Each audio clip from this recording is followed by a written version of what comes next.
fucking up Lady Gaga. I mean, I guess the blink was good enough for us. Yeah, I mean, oh my God, so great.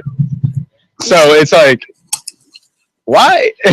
I understand that Lady Gaga is great and very famous for her makeup and everything like that. Beyonce looked amazing too in her outfit. Who run the world? Yeah. Have you ever seen, did you see Beyonce's part of the Super Bowl, Andy? No. It's just Bruno Mars, right? Yeah, just that beginning part. Okay, I'm going to show you an excerpt from Super Bowl 50 with Beyonce's performance. Hmm. And then we're going to be forced to talk about the primary. Do you care about elections? Yes, but I really haven't been following this one, so I couldn't do much. Well, okay, we're going to break it down for you as soon as he plays. Yeah. And then we have to talk about the primaries. Oh my God, I've been converted from a Hillary follower to a Bernie Sanders person. Yes. This is not something I'm proud about. Something I'm proud about. But the tactics have changed me. So we'll talk about that after he plays the video. Yeah, in a moment. I'm just going to have to find a good video. Oh, here we are. This should work. All right. Let's see. I'm going to see if I can find a video from. Yeah. Okay, and posting it up right now. It should pop up right here. If not, NFL may have taken away some of the content. Yep. Oh, man. The NFL was just really getting to me today. Oh, my goodness. It's all right. I'm going to find another one for you to take a look at. Go viral TV. Yeah, here we are. Let's try he this link. He has all the answers, clearly. Really tried. Okay. All right, thank you, Kirill. Refresh it just now. Okay, it's refreshed as of now. Click highlight, and I'm trying to post up a link. And I'll be looking for some things I want to talk to you about. Wait, hold on. Sorry. Wrong link. CNN.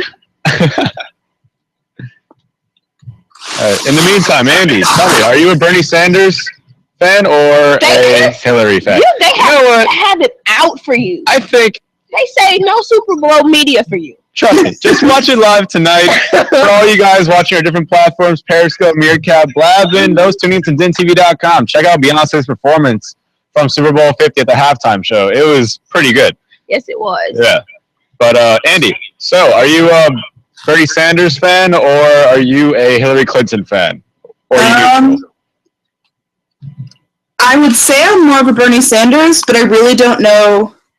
I know, like, Hillary from previous elections kind of thing, but I don't really know what either one of them is really. I really haven't been following at all. Okay, I'm going to pull up the policies side by side so you can know who is for what. Are you into the liberal thing, or are you slowly but surely, like, I don't want to say, what is independent? I'm sorry, I was looking for the word independent. Do you not identify as either Democratic or Republican?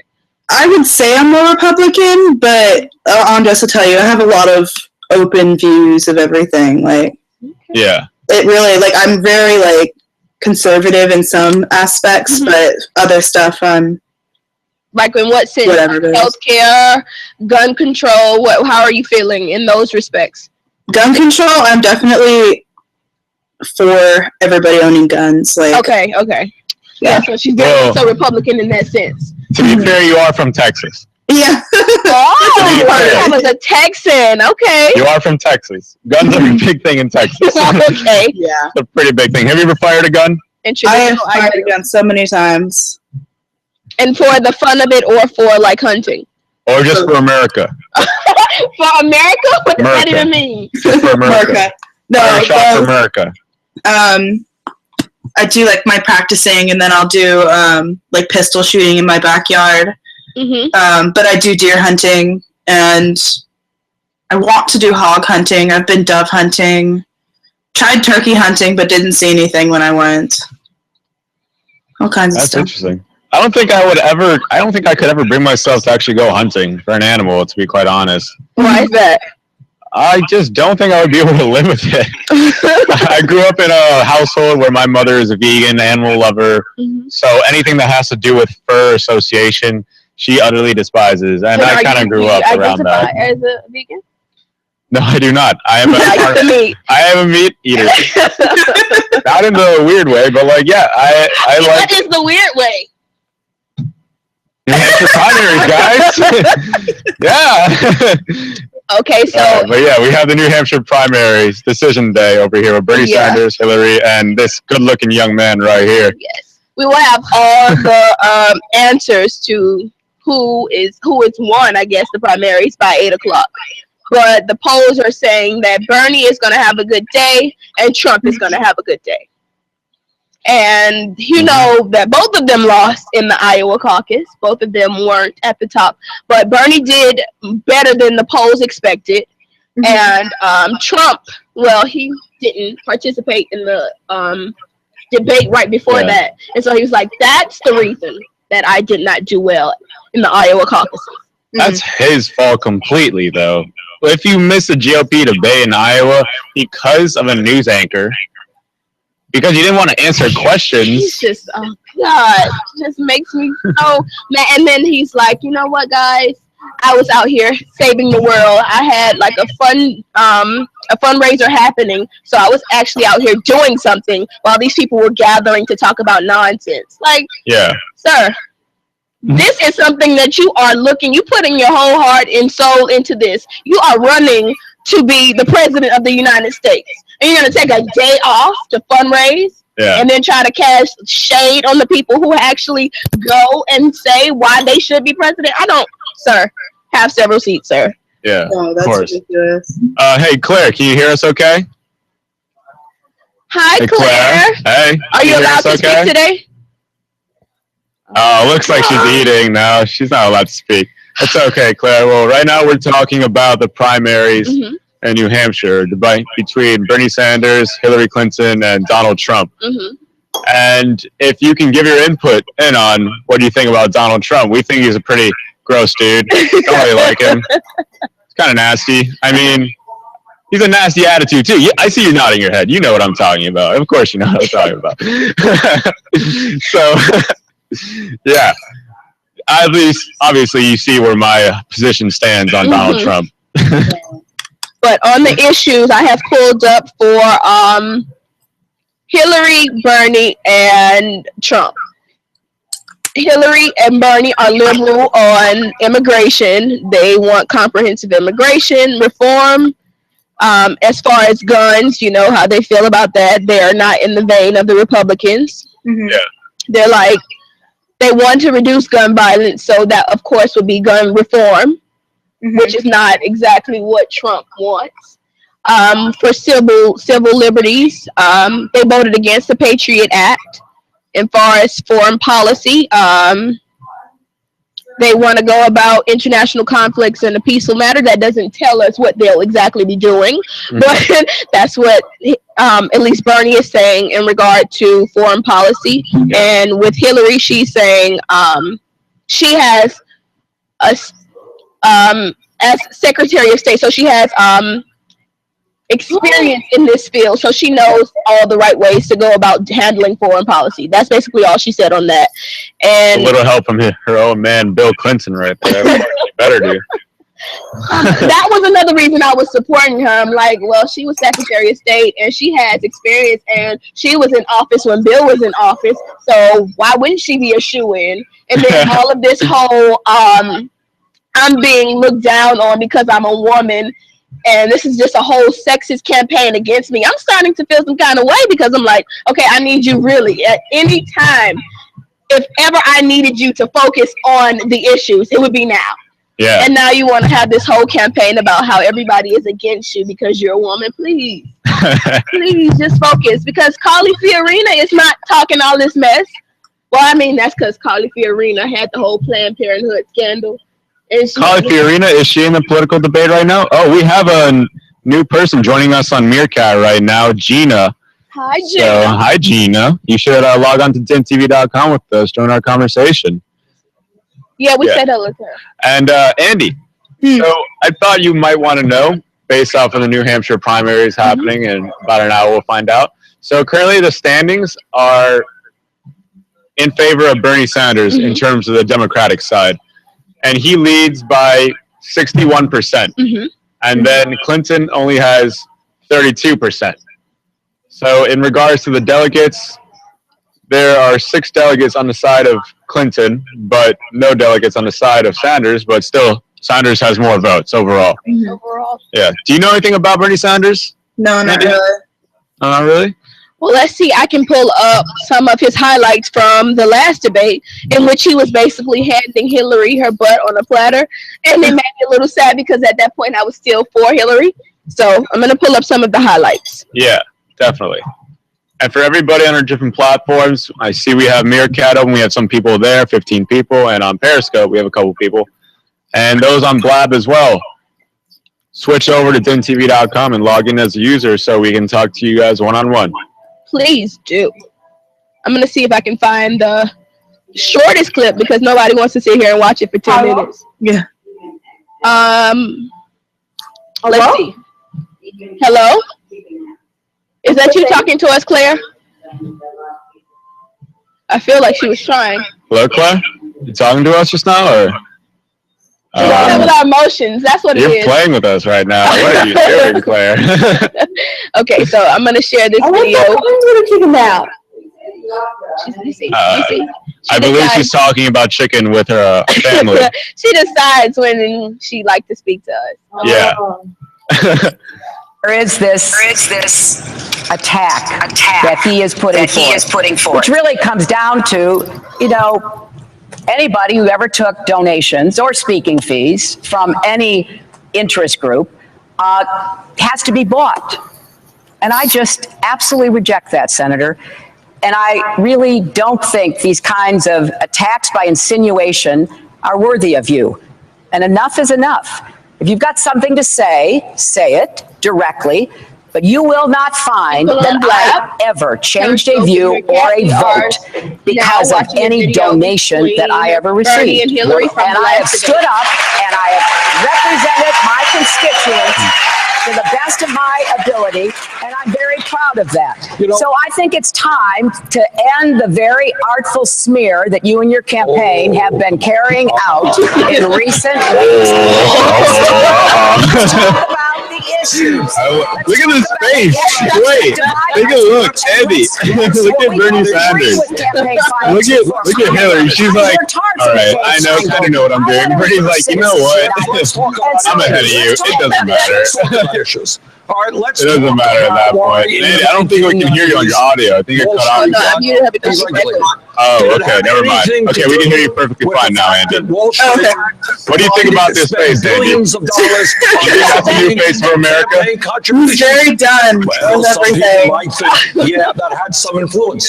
That's why it is what the highest prices in the world. Let's watch a little bit more of it. Let's hear a little bit more on Bernie's side, see what he has to say about money and politics. That the government can do to stop it. You think it has anything to do with the huge amounts of campaign contributions and lobbying from the fossil fuel industry?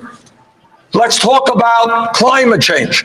Do you think there is a reason why not one Republican has the guts to recognize that climate change is real and that we need to transform our energy system? Do you think it has anything to do with the Koch brothers and ExxonMobil pouring huge amounts of money into the political system? That is what goes on in America.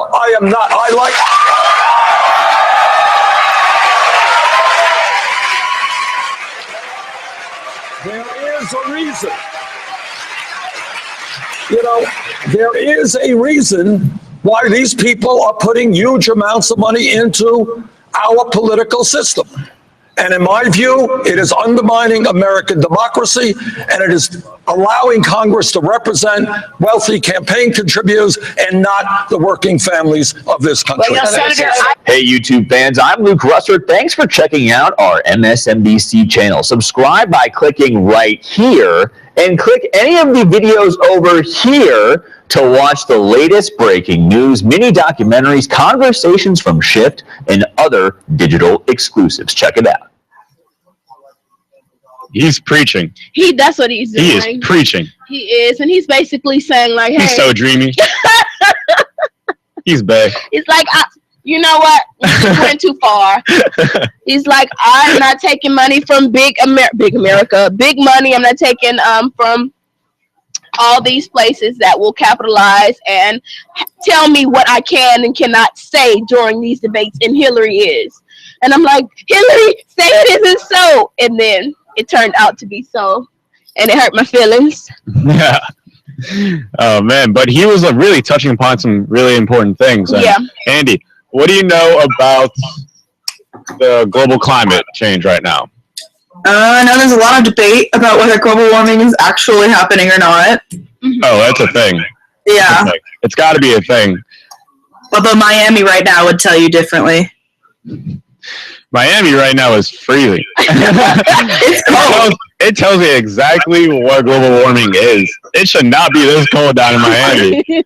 I came down here for the Sunshine State. What did I get? Rain and freezing cold. It's to be expected. I mean, at least the rain part is to be expected. Yeah. The cold just comes and goes. But I mean, what we perceive as cold is like 56 degrees. Yeah. 56 to anybody else is like, why would you even put on long sleeve? Yeah, definitely. I got on long sleeve. I'm not playing with this weather. I'm already stuffy. I'm not playing either. I'm wearing my long sleeve Ralph Lauren. Oh, you see how he down. just threw that brand out there? You know what? I bet if Ralph Lauren gave him money, he'd come on this platform and say whatever he wanted to. This is me sticking up for you, Hillary. I don't lose faith in you. I'm not that materialistic, Siobhan. Okay, Come on. okay. Have some faith in me. Okay, I have faith. I'm keeping the faith. Yeah. For all our audiences on Meerkat, I know we have 15 people there. And Periscope, DINtv.com, and Blab. Tell us what you think about the global climate change. What do you think needs to be done in order to fix it? But what do you think needs to be done, Siobhan? I'm not too well versed on climate change. All I know is that when I did watch the Al Gore documentary, he was making it so that we all have a global footprint and we can all do better when it comes to recycling, and we can all do better when it comes to telling our elected officials what we need from them. And so in that respect, then maybe we should have a stake in this, but I haven't really seen anybody go in depth during this whole debate about what we can do about climate change. Yeah, definitely. And we, touching on to that, we have to invest more of our money that the government uses gaining from taxpayers itself and spend less of it on this, perhaps like maybe Super Bowl, or perhaps less on the lottery, and devoting more of that money to actually fix global warming and climate change. Because you know how we have missions to Mars now? So we have a mission to Mars in case the Earth dies out. Why would you want to explore a new planet when you can just save the planet we have now? That's perfectly good. Right. It's absolutely ridiculous, in my opinion. And that's why global warming has to be addressed by all means. And which is why I applaud Bernie Sanders and his address just now. Okay. I'm going to post a video. Okay. And he's saying it's directly linked with terrorism, apparently. Well, that's at least what the headline says. So let's go ahead and watch this. My man Bernie said that? And you said you want to rid the planet of ISIS. In the previous debate, you said the greatest threat to national security was climate change. Do you still believe that? Absolutely. In fact, climate change is directly related to the growth of terrorism. And if we do not get our act together and listen to what the scientists say, you're going to see countries all over the world. This is what the CIA says. They're going to be struggling over limited amounts of water, limited amounts of land to grow their crops. And you're going to see all kinds of international conflict. But of course, international terrorism is a major issue that we have got to address today. And I agree with much of what the secretary and the governor have said. But let me have one area of disagreement with the secretary. I think she said something like, the bulk of the responsibility is not ours. Well, in fact, I would argue that the disastrous invasion of Iraq, something that I strongly opposed, has unraveled the region completely and led to the rise of Al-Qaeda and to ISIS. Now, in fact, what we have got to do, and I think there is widespread agreement here, is the United States cannot do it alone. What we need to do is lead an international coalition which includes, very significantly, the Muslim nations in that region who are going to have to fight and defend their way of life. quickly, just let me ask you, follow up on that, Senator Sanders. When you said nothing about disastrous how we vote combat on Iraq, climate change let's or just be global clear about what you're saying. You're There was saying nothing, so Clinton I'm was not then Senator Clinton well-versed. voted for the Iraq war. Are you making a direct link between her vote for that war and what's happening now for ISIS? Just so everybody All I can do is refer to what I've known from Al Gore's documentary. And I feel like maybe if we start doing little things such as recycling, such as writing our elected officials, telling them how we care about temperature, climate change, telling them how we feel about maybe coastal cleanup, then maybe we'd have not a safer environment or a more preserved environment, but the start of something better. True. No, it's true. And I mean, to reverse it is not gonna happen. Oh my God, does that make me sound negative to say that we can't reverse the climate change? I believe we can reverse the climate change. If not reverse it, then maybe postpone the inevitable and give ourselves at least another 1,000,000 years on this earth. At least. Maybe 1,000,000, maybe 2,000,000. We'll see. And then We're going to implode on the sun anyway at some point. Yeah, but for us, you, me, Siobhan, and Claire over here, we're not 1,000,000 years from now. We won't have to worry about that. So it's fine. But in the next 40 to 60 years, Miami is going to be underwater anyway, apparently. So really, do we really care? You haven't heard about this theory? I have not heard about this theory. Oh my God! Let me see about. Andy, have you heard about this theory? No, I haven't. We gotta evacuate. What are we doing here? Not really. I'm serious. I would look at, but I'm not an article kind of person. I like visuals, so forgive me for posting all these videos. But Miami's going to be underwater. And Yeah. I'm gonna find a video. In 40 years, you're gonna find me in Monte Carlo, sitting on a beach chair with a beer in hand, and that's about it. What about a woman? Do you just want to be That's a beer in hand and no woman? I just want to chill. With no woman? With no woman? Well, obviously, I'm going to have a wife in 40 years. Oh, okay. but Okay. Get it together. I'm going one step at a time, okay? One step at a time. I was getting there, Siobhan. Don't worry. Andy, you know I was getting there. Come on.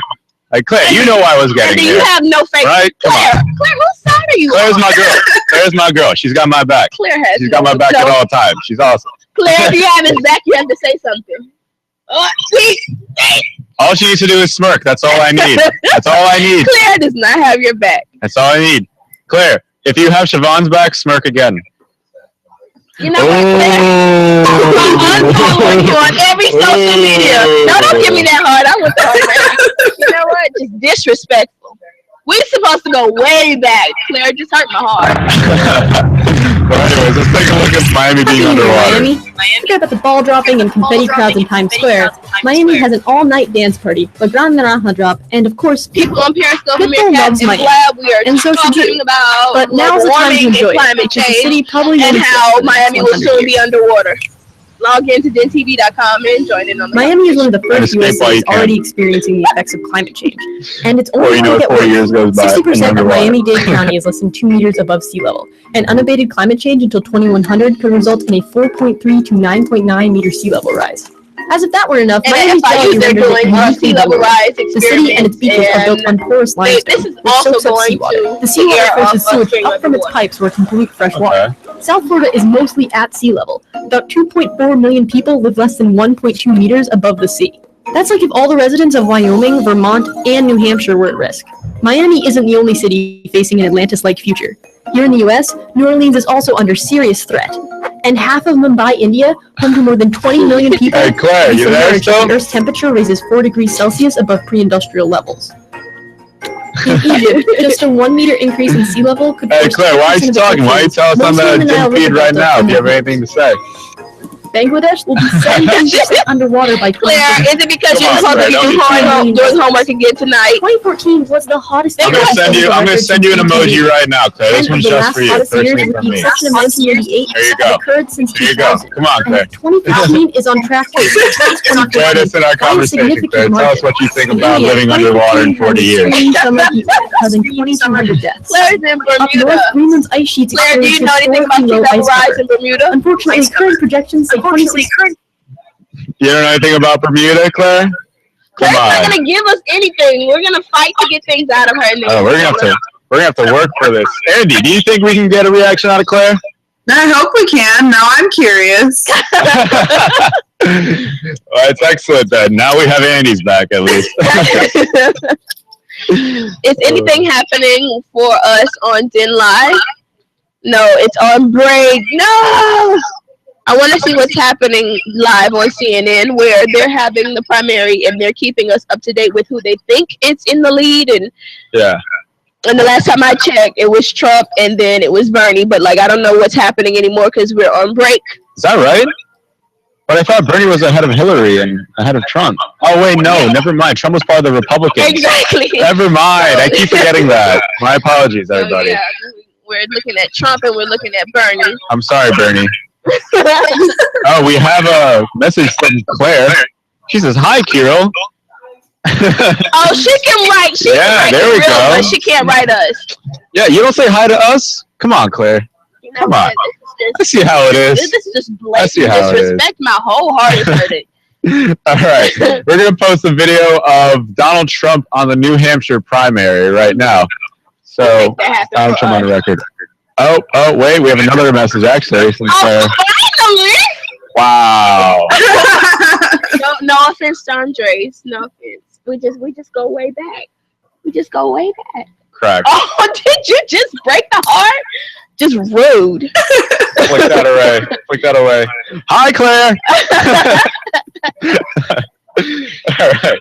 Let's take a look at this video, though. Okay. Get back to the primaries.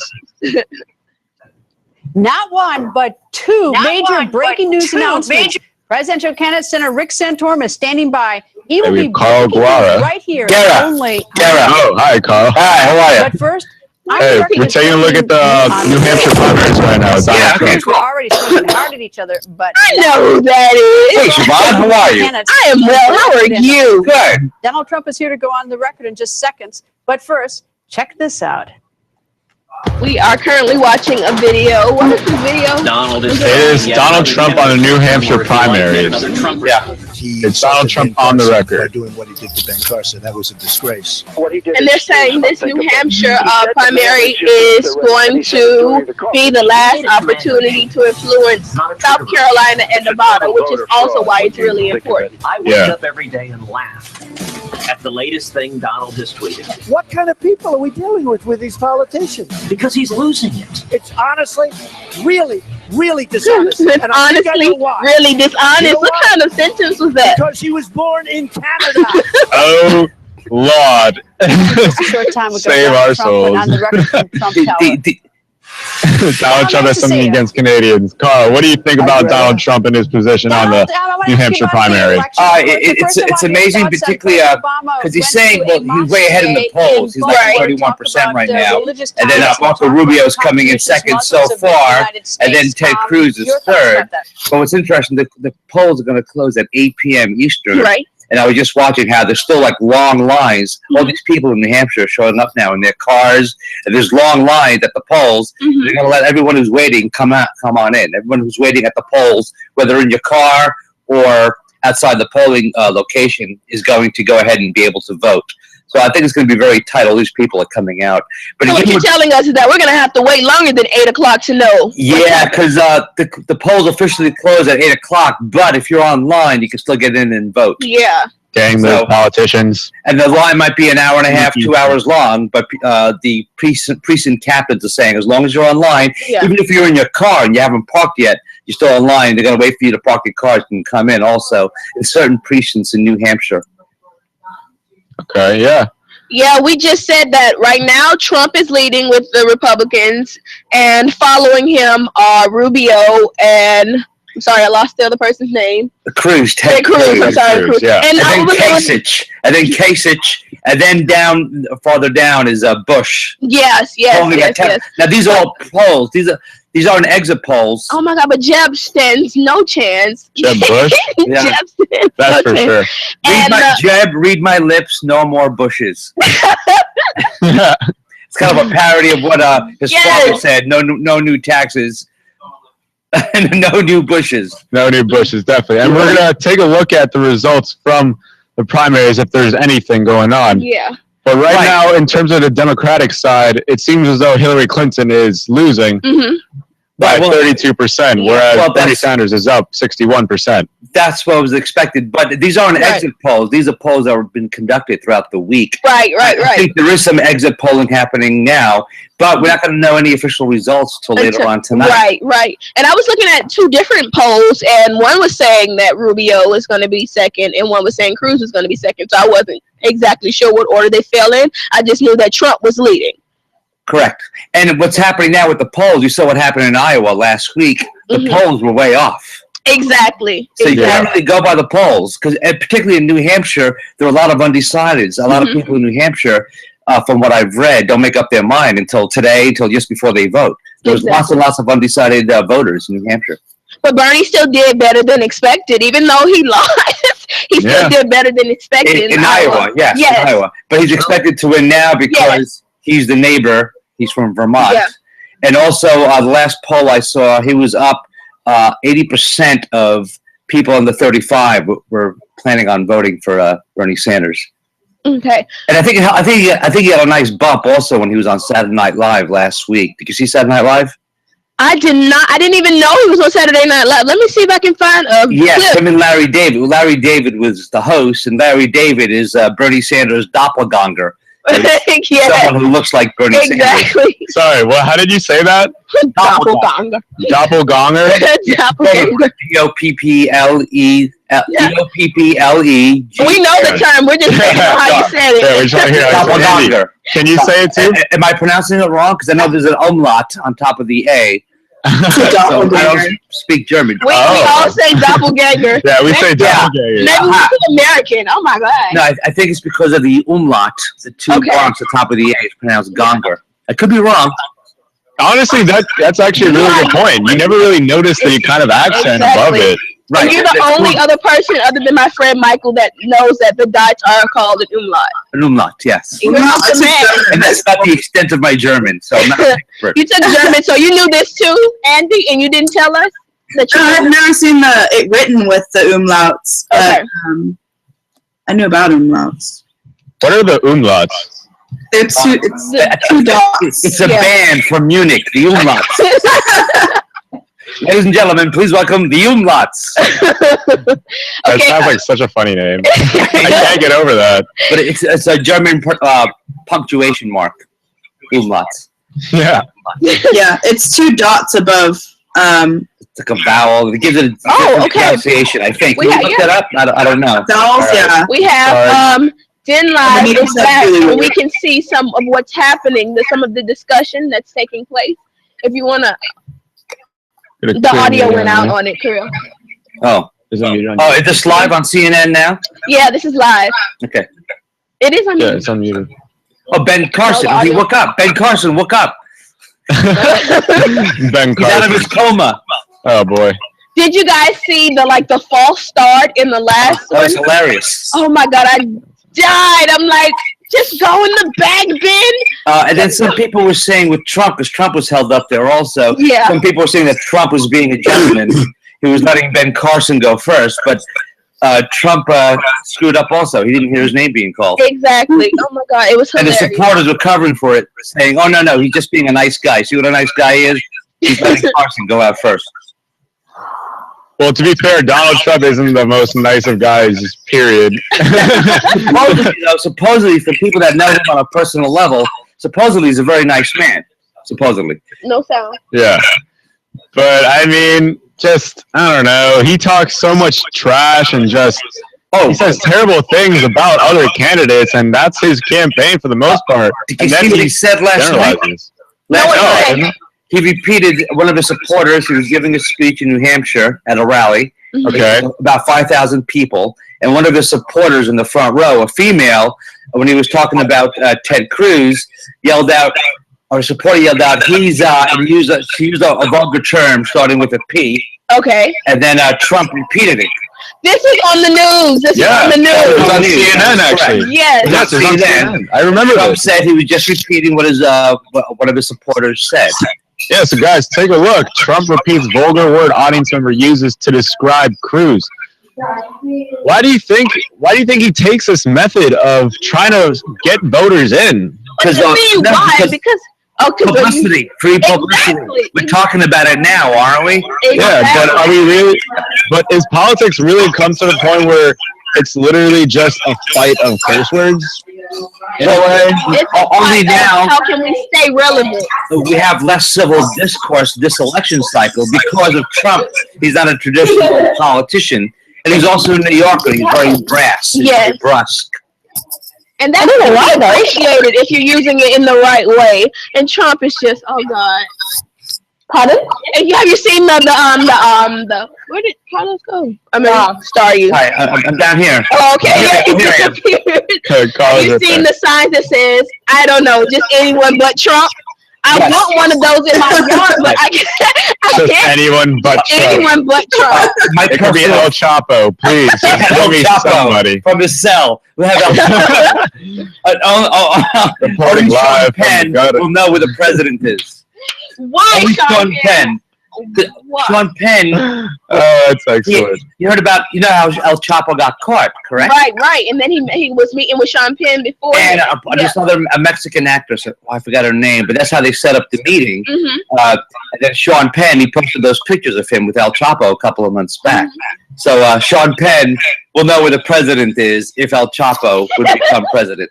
But see, my feeling is that Trump, he wasn't planning on going this far in the election cycle. Right. I think it was just all a publicity stunt at first to popularize his brand. And then he does have some legitimate issues, some concerns that he felt strongly about to enter the race. But I didn't think he expected to go this far. Exactly. And now he's like over and over his head. Like, I don't know what to do. He's an astute businessman, but he's not a politician. Can you see him in the Oval Office using the P word with a foreign dignitary? No. Oh my God. I can't see him in the Oval Office, so I can't go any further than that. My mind won't allow it. Yeah. Oh, sorry. We have a new guy on Meerkat right now, David Pullman, one. He says that he is a Democrat and he likes that Republican lady. Which Republican lady? Oh, Carly Fiorina. Yes, Carly. That's what I was thinking. Carly Fiorina, who didn't even make it to the debates the other night. She didn't poll high enough to make it onto the debates on Saturday night. Really? Is that right? She was excluded from the debates. She was very upset about it. Oh, wow. They didn't even have an undercard debate this past Saturday. It was just the top 6-7 candidates. So Carly Fiorina didn't even make it to the debates last Saturday, and she was very upset. And she had her own Q&A session on the internet, just like what Trump did when he backed out of the debates last week. Okay, here's my question for you.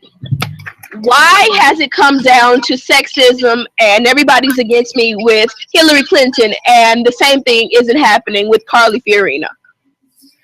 Because the right hates Hillary Clinton. They hate her. Plus, she has a longer record of being in the public eye. She's been in the public eye since the early 1990s. She was the first lady of Arkansas. When her husband was a governor of Arkansas. She's been in the spotlight since then. Yeah. So she has a longer. There's some kind of validity to the whole I'm being thrown under the bus because I'm a woman, or do you think this is just a tactic she's using to keep her name relevant and to take some of the heat off of her for all the other things that she's been flip-flopping on? Are you talking about Hillary now? Yes, I'm talking about Hillary now. Okay, for a minute I thought you were talking about Carly. She using sexism as an issue as to why everyone's against her? Well, right. Well, no, the right's been against her for a long time, and they knew she was going to be running this year, so they've been building up to this with the whole Benghazi hearings. They've been building up to pillarize her in the media for over a year.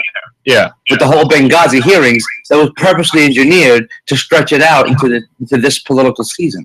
Yeah, and this is a photo of Carly Fiorina for all our viewers on our different platforms. Log on to DINtv.com so you can see the photo of her that we're posting up right now. And Andy, you still there? Yes. Hey, so do you think this woman could run America?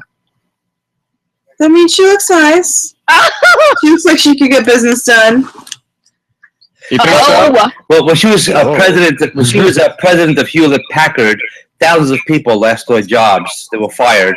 She quit her post at Hewlett Packard. That's one of the things she's known for. And then I always have to be the bearer of bad news with Carly. Then she had the whole Planned Parenthood scandal. And not only that, and this is Hillary's reaction to that. After the whole Planned Parenthood videos, anti-Planned Parenthood videos were debunked, she was still coming out and saying, no, these are legitimate videos. Exactly. And the two producers of those videos have been prosecuted. They've been indicted in Texas by a Republican district attorney has indicted the two producers of the Planned Parenthood videos for using false government IDs. They obtained false driver's license to get in with Planned Parenthood doctors. And those videos were all edited. That was all debunked, yet Carly Fiore was still going out and stumping and saying that, no, these are true videos. The Planned Parenthood is selling baby parts for money. Exactly, and funding needs to go away from Planned Parenthood. And I'm like, lady, do you know that everybody knows the truth now? Is DINtv working for us now? Yes. Oh yeah, look at that. All right, so I guess we can take off Hillary Clinton's beautiful face, then, right? Okay, so now you got Fox News. Oh, Megyn Kelly, she's beautiful. This election too. Really been traveling all night. All right. So we're going to start the DINtv right now, just so we can get a good look at the polls of the New Hampshire primary. That may come as a surprise to you, Megan. I want folks at home to get a sense of how much politics is in the blood of the people here in New Hampshire. At this table here alone, we've got Sanders Kasich, they voted. We've got Kasich Sanders, and you got your own friends, right? We got Ryan Ruan, a meerkat that just joined us for streaming our show. Ryan Ruan, come join us on DINtv.com. Appreciate the fact that it's not part of any six-pack. He can speak his mind freely. I'm having a hard time hearing what's happening. Yeah, I'm having a little bit of a hard time hearing it as well. I just like to say, my girlfriend and I wanted to go, but we had to work on that. His girlfriend and him wanted to go, but they had to work late. That's what I got from that. Let me YouTube. Yeah. What did you say, Carlos? That's why all these people are rushing to the polls. They're short lines at the polls right now. That's what I saw a little while ago. The lines of people waiting to get in to vote. It's a good thing. People come out and express whether they're voting for the right or for the left or for the center. It's important to get out there and vote and express your opinion. Exactly. So what do you say to all the people who feel like their votes don't matter? Because we had a discussion about this last week where it was like this debate, this election has already been decided. It doesn't matter whether you vote or not. He's gutsy.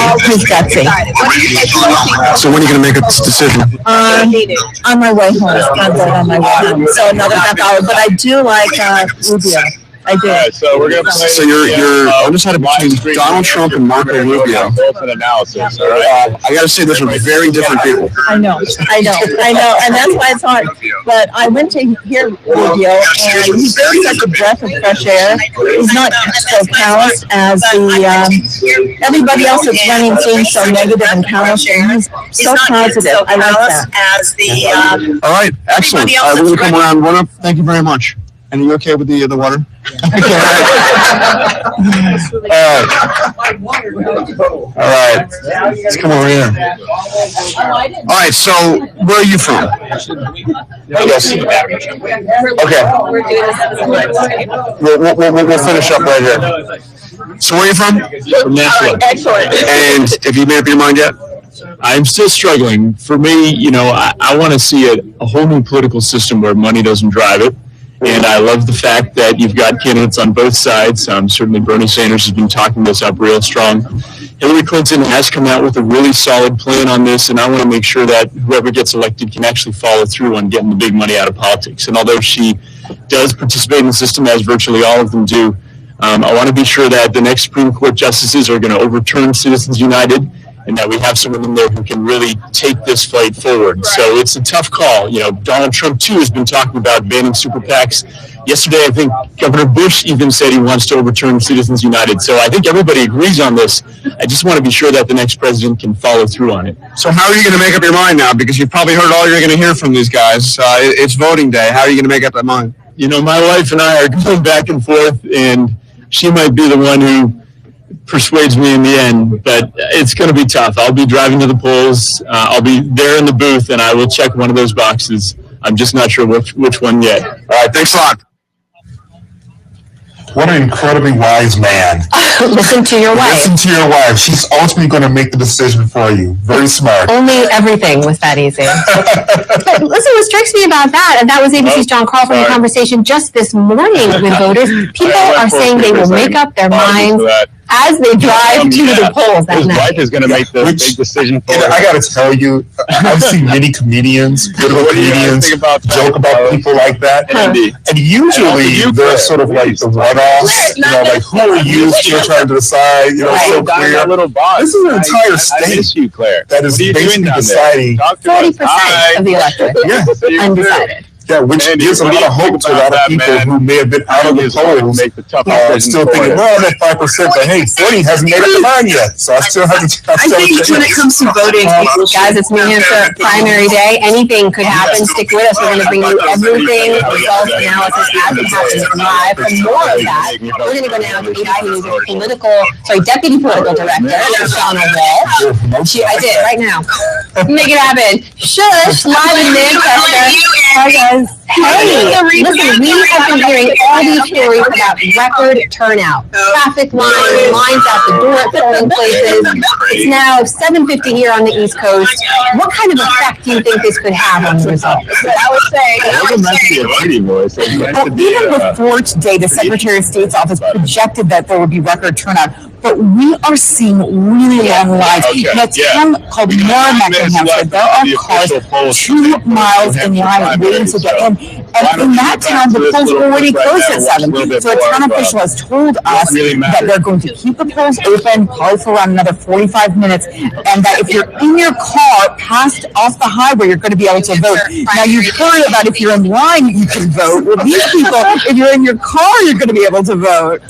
I mean, I heard of live free or die. That's some serious living free with the rules right there. Just drive fast and then you can vote. That's the new slogan there. So literally, they will stop people who have been in their road and people are getting kind of bottlenecked. But they will stop people who have been in their cars waiting. That's crazy. Is this the first time that something like this happened? I was asking some of my friends how they were feeling. Well, no, I mean, I feel like almost every cycle we see these really long lines. But this year they are projecting record turnout. What the Secretary of State's office was saying before today was really that it was more Republican voters than Democratic voters that they were why they were expecting a surge because they saw a lot more Republicans registering. But I think it's going to be really interesting to see after tonight if that's true, if it was more Republicans or if it was also a lot of Democrats. Hey, Shush, I want to ask you, when it comes to the Secretary of State's office... Oh, sorry, go ahead. No, I was just going to say that I spoke to the Secretary of State's office a few minutes ago and asking if they had kind of hit that record turnout. And he wasn't yet ready to tell me that, but he said we have a shot at it. All right, well, of course, when we know that for sure, we'll share that with everyone as we know it. But listen, I wanted to ask you, on the Republican side, we've talked a lot about what's driving people to the polls and how that will affect how they end up voting. We have a couple of demo boards to show folks based on preliminary findings, again, from those exit polls. When we talk about the direction of the economy, this is among Republican voters in New Hampshire, 93% said that they are worried about the direction of the economy. What kind of effect do you think that has tonight when people actually head to the polls? Focus. Well, I think that it's possible that it could help a candidate, right, like Donald Trump, who's been campaigning on his business experience, campaigning on how he's an independent voice. So it's possible, and obviously he's been leading polls here for months. But you're right, these exit polls are absolutely fascinating. When you look at Republican voters, not just the economy, which you just mentioned, but 6 in 10 Republican voters are very worried about a major terrorist attack. Republican voters are more worried and concerned in the state that we're seeing than Democrats. When you look at Democratic voters, they're not really that focused on electability, interesting enough. And instead, their number one issue is honesty and trustworthiness. And when you look at that, that's why the state could possibly really go big for Bernie Sanders. Of course, we don't know that yet, but we do know from polling that trustworthiness is an issue for Hillary Clinton. Yeah, exactly. And that's I'm very curious. During each of the debates, and especially in the undercard debates, the ones featuring Lindsey Graham, Rick Santorum, they talk about terrorism a lot. And I'm very curious as to whether or not that 93 percentile that we just showed is reflective of the language that's also coming from the leadership of the Republican Party in regards to that issue. And on the flip side, there's so much focus on domestic policy from Bernie Sanders and Hillary Clinton, and not so much on the possibility of a terrorist attack. Perhaps that's why Democrats have less anxiety. So let's take a look at more of the video. Well, you bring up a really important and interesting point. In those exit polls from Republican voters, 90% of them said in some way watching the debates affected their vote. So in some way, at least 9 out of 10 Republican voters were taking that into account. And that's when you heard a lot of that rhetoric. All right, that is ABC Deputy Political Director Shoshana Walsh joining us live from Manchester with a little bit of analysis of insight into what we're seeing in exit polls. Those are preliminary findings. Again, our thanks to Shush. We'll check in with her again. Fascinating stuff already. How divided the electorate is. Totally different issues mattering to the Democrats and the Republicans in New Hampshire. You know, I am a little confused as to why the anxiety over the economy is as high as it is. And the only explanation I can think of is that because wages have been stagnated for like decades and decades and decades. So even though on the larger scale, you're reading about this company has record profits, this company's having record profits, the unemployment rate is now under 5%, the GDP is slow, but at least it's moving in the right direction, that the anxiety that is still there with the American people has to be tied to the fact that their dollars aren't going as far and they aren't getting as many dollars as they used to, as opposed to what's going on outside of their world. Well, 93% it's a tough number to argue with. That's a huge number to argue with. And that's again among Republican voters just in New Hampshire, but we'll see how that affects the findings tonight and how that carries momentum for all the candidates moving forward into South Carolina and Nevada. But when it comes to tonight, we told you earlier, Charlie James is at Bedford at that one polling location. We're going to go back to her now because it looks like they may be coming to some kind of conclusion there. Charlie, take it away. From you how to figure it out.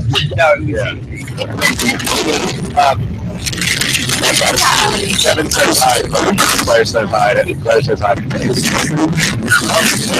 Charlie, is that the voting numbers or is that your receipt from the grocery store? Relative to the New Hampshire primary, Claire. There you are. So let me give you a little update real quick on what's going on right now, and then I'll take you back inside. So once the voting was closed, the voting machines, they had printed out each of those receipt-looking things. They have separate ones for Democratic ballots and Republican ballots. However, some people accidentally put the ballots in the wrong machine. So on the Democratic receipts, you'll see a few stray ones for Republican candidates. What they're doing right now is going through each receipt and writing down by hand how many votes for each candidate are on those receipts. So we're going to take you back inside and we can look at the yellow sheet. Trump is up 33%. Kasich is 17, Bush 12, Rubio 10, Cruz 10, Christie 9, Fiorina 5, and Carson 2. You know what this election needs? You know what they need in the primaries? They need a horse race announcer. Horse race announcer. They need Morgan Freeman as an announcer. Behind Trump is Cruz. Then we got Cruz. Then we got Kasich. Coming up behind Kasich. We got Rubio. Rubio coming up. Do we have a sound from CNN or not? It's a very, very, very low sound. Yeah. Very faint. You can't really hear it too well. Yeah, you can't hear it too well. Okay, just a moment. I will try to fix it. Okay. An interesting statistic there, how 93% of Republicans polled concerned about the economy. 93%, that's a lot. And so, of course, I think Trump's going to sweep this on the Republican side, because if that's the concern of 93% of the electorate in New Hampshire, the economy, I mean, Trump, he's known as all about money, successful businessman. He's going to generate jobs, because he does generate jobs with his enterprises. And on the Democratic side, they were saying 60% are more concerned about trustworthiness and honesty in the candidate. Definitely. I read that a large percent. Oh, I'm sorry. Continue. Oh, I was just going to say, guys, so it is the end of my hour, and I will be logging off right now. My name is Andres. Claire. Not just the win. The best friend. Hi, Claire. You see how you just Claire, I knew Claire longer, but okay. Best friend. She dropped you like, Just like she dropped me for Daniel. You see how this happens? Anyways, guys, I'm Andres. I'm logging off. I'm going to post my social media here. Been leading into DINtv. all of these people splitting. And I'm going to hand it over to their next host coming up, Peter. Okay.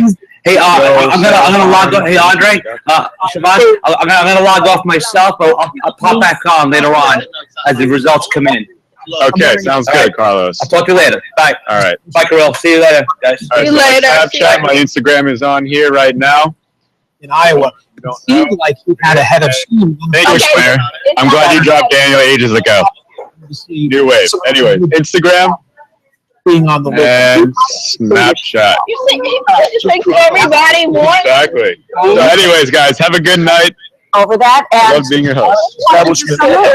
See you later, Andre. Oh my goodness. Andy, thank you so much for staying around. I'm glad to know that you were here for more than Andres. Right at the top of the hour, all the polls in New Hampshire will The polls are closed, and we're back on DINtv.com, and I can join the lovely Siobhan. I'm so excited. How are you? I am excited to talk about this. And thank you for staying too, Claire. Hi, guys. I'm Peter.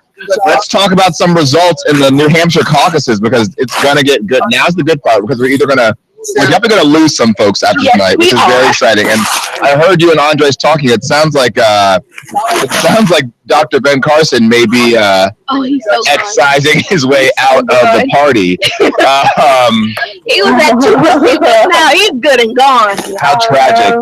Tragic. So wait, who's my friend over here? This is Angie. She is from Andy. Texas. No. Houston, Texas, baby. Are you from Houston? No, I'm from Temple, Central Texas. What's the largest city that's near there? I don't know much about Texas, but I'd like to learn. Dalton is near. Waco's half an hour away. I know Waco. I'm an hour in the middle. I'm an hour from Austin and an hour from San Antonio. Oh, I'm actually going to Austin in March for South by Southwest. Hey. I'm excited to get a little weird in Austin.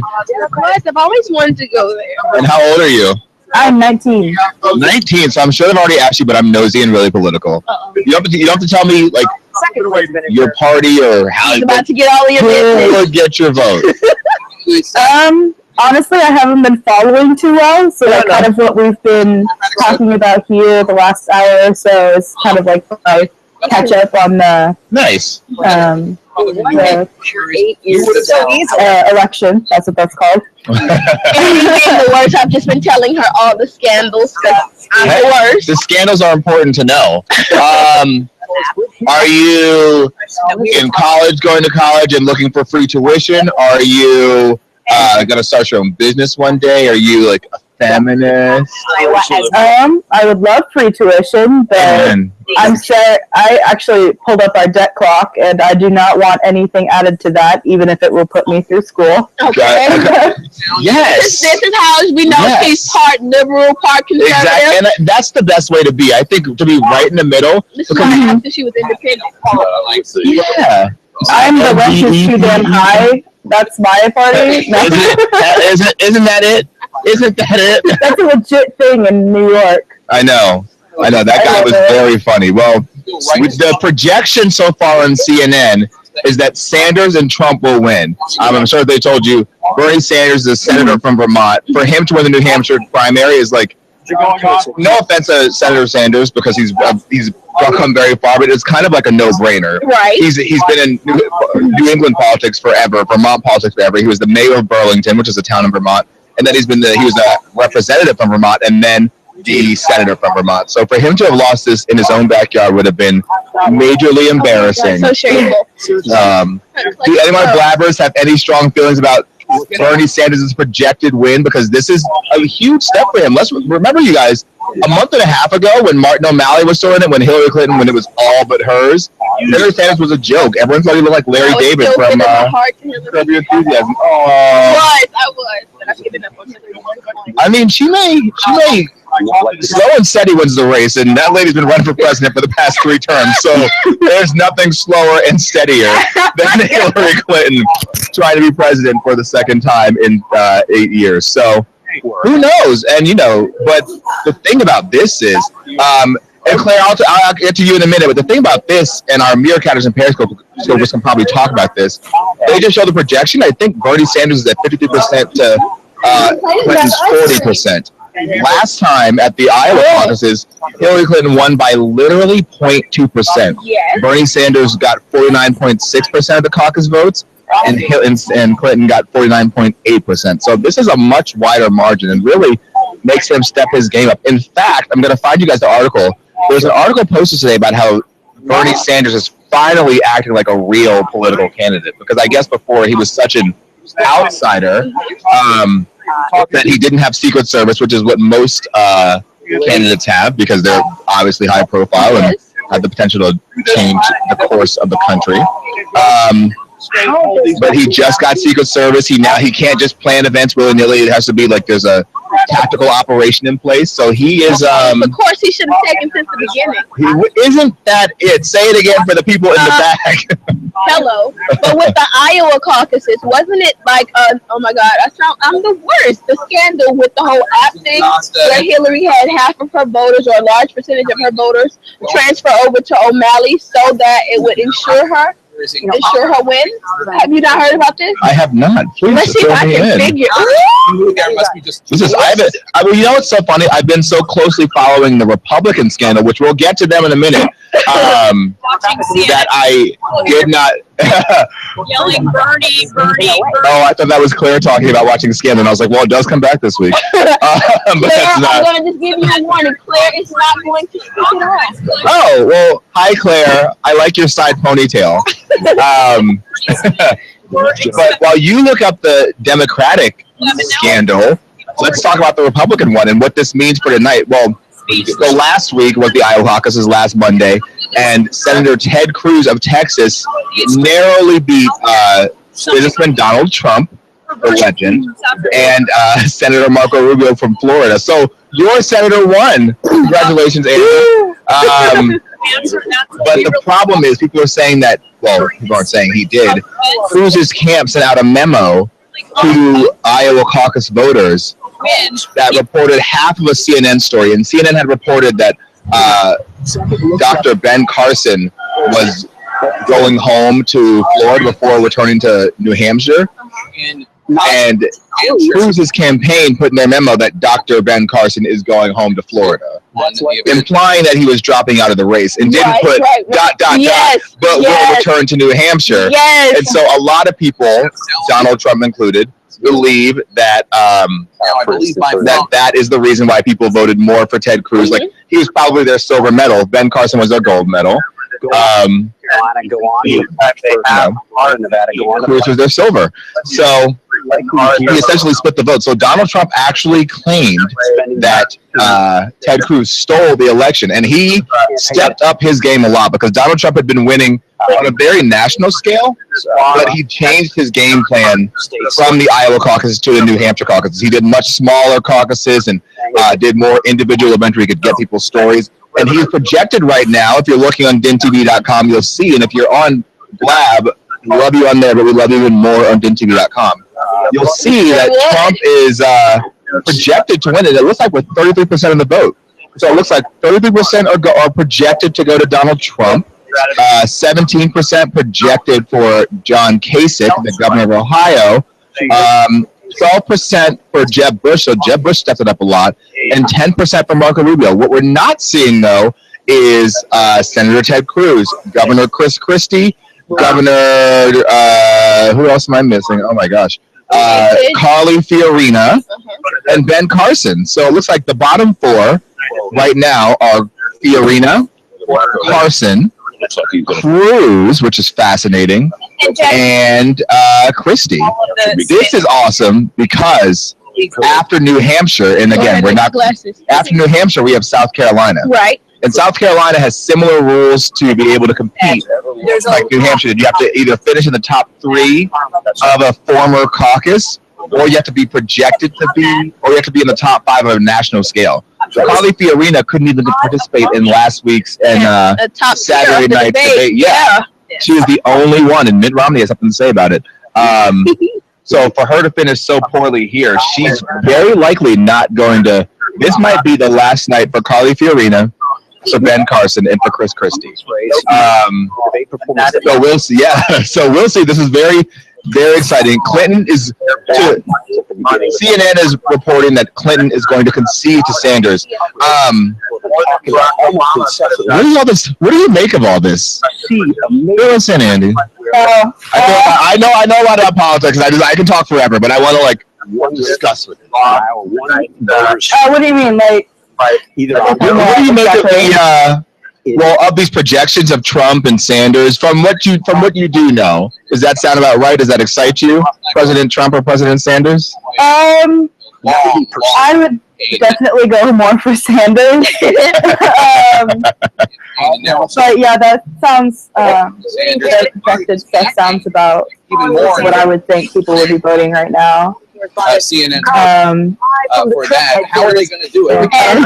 You know, it's cool. Your age group. I'm 10 years older than you, which is Lord. I'm almost 30, girl. We're not putting that out there. Yeah. Your age group is like the bread and butter of the Sanders campaign. I'm going to post an article in the DINtv.com feed. It was in the Atlantic called "The Babies Are For," or "The Kids Are for Sanders," and it's this whole story about how college kids who, for many reasons, didn't feel like politically engaged, feel something different. He's sort of like the change that Barack Obama promised 8 years ago, or the change that JFK promised in 1960. He's giving us something different, and it feels like it's attainable for all of us. And it feels genuine. Yeah. DJ Big Dad on Meerkat says, "I love to see Sanders take over Clinton. F Trump." Ooh, DJ Big Dad. I feel like you're going to get your way. Dad, you need to come on over to DINtv.com and chat with us directly. We'd love to hear all of that. Yo, B, call me Big Daddy. Okay, let's celebrate Trump's victory. Yo. No, you celebrate Trump's victory. He is not going to. No. My favorite. There are a lot of people who are, again, fans of a Trump presidency. And I was reading this awesome article. I have to find it for you guys. There's an article in the Washington Post, it was a New York Times op-ed section, and it was about Trump's, just his, oh my God.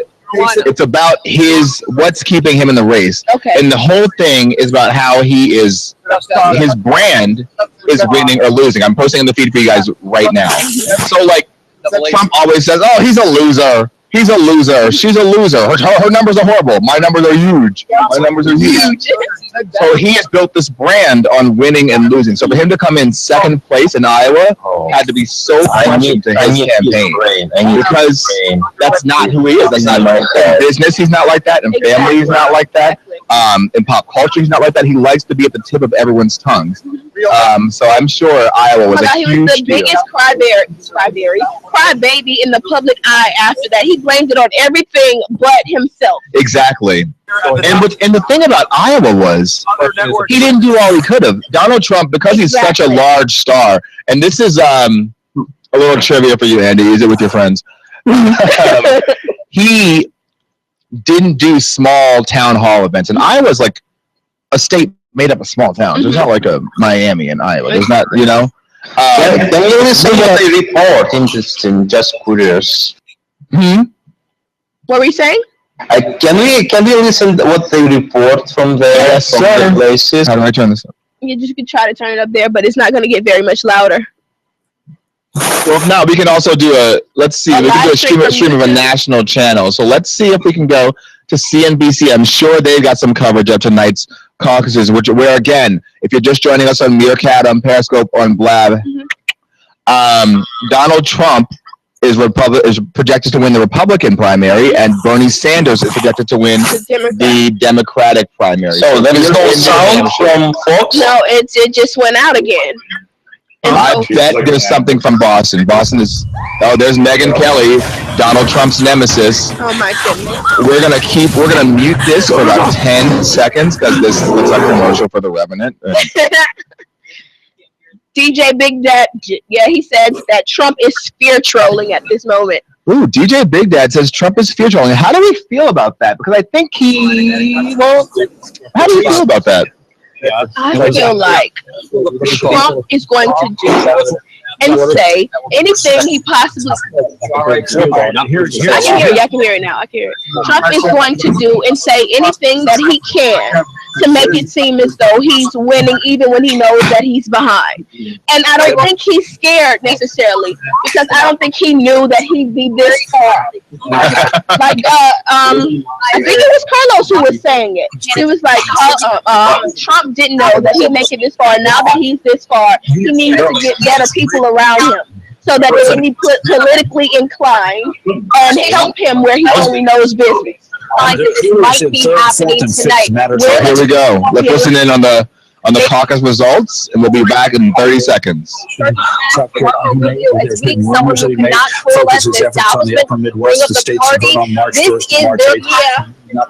I'm hearing two things. Yeah, but I'm hearing like that they will take the next state, South Carolina, going forward. Since 2002 and 3. Let's see if it's streaming on YouTube. I'm sure this would be the 1, 2, 3 finish. Yeah. The one over Kasich. Now, yeah, we're good. The board. Flip the board.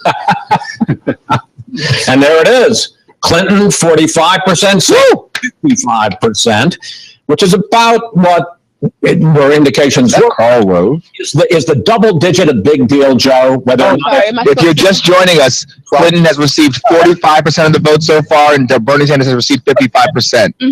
Laconia gets it within 5 points. It has gotten it 56 to 42 now. Last time of being accurate. So this could be anywhere from Hillary Clinton losing by 15 to getting into single digits. Can't read that much into it, but it's clearly a big victory for Bernie Sanders. Now, you were making a point when the panel was discussing the fact that Sanders is winning among all the demographics. You were making the point, though, that the demographics in New Hampshire are not the demographics of the Democratic Party across the country. Yeah, no, not taking anything away from this victory for him.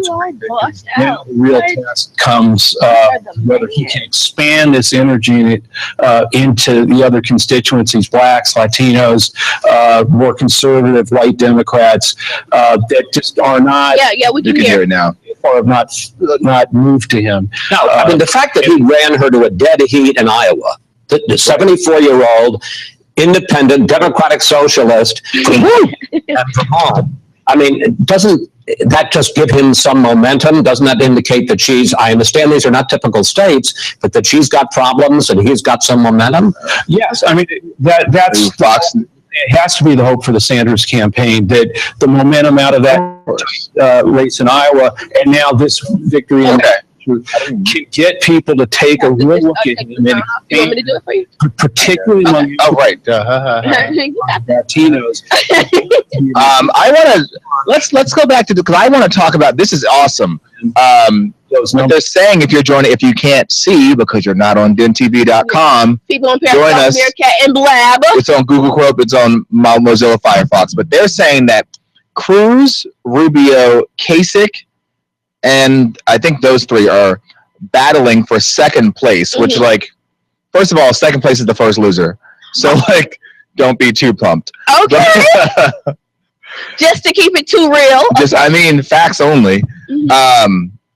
But it's really interesting. It's kind of karmic for Ted Cruz. I don't know if you know what your senator said, Andy, last week, but everyone was so impressed with Marco Rubio finishing third place, and everyone was asking Ted Cruz, how do you feel about Marco Rubio doing so well and finishing in third place. And he goes, I'm so tired of talking about Marco Rubio's doing a good job at third place. Like, when is that ever a good job? Like, he's not even second, he's third. So let's not talk. And now Ted Cruz may not even be third place. Exactly. So. In the early polls, they were running for second. Correct. Like, there was nothing definite. And so now to know that he might be third place.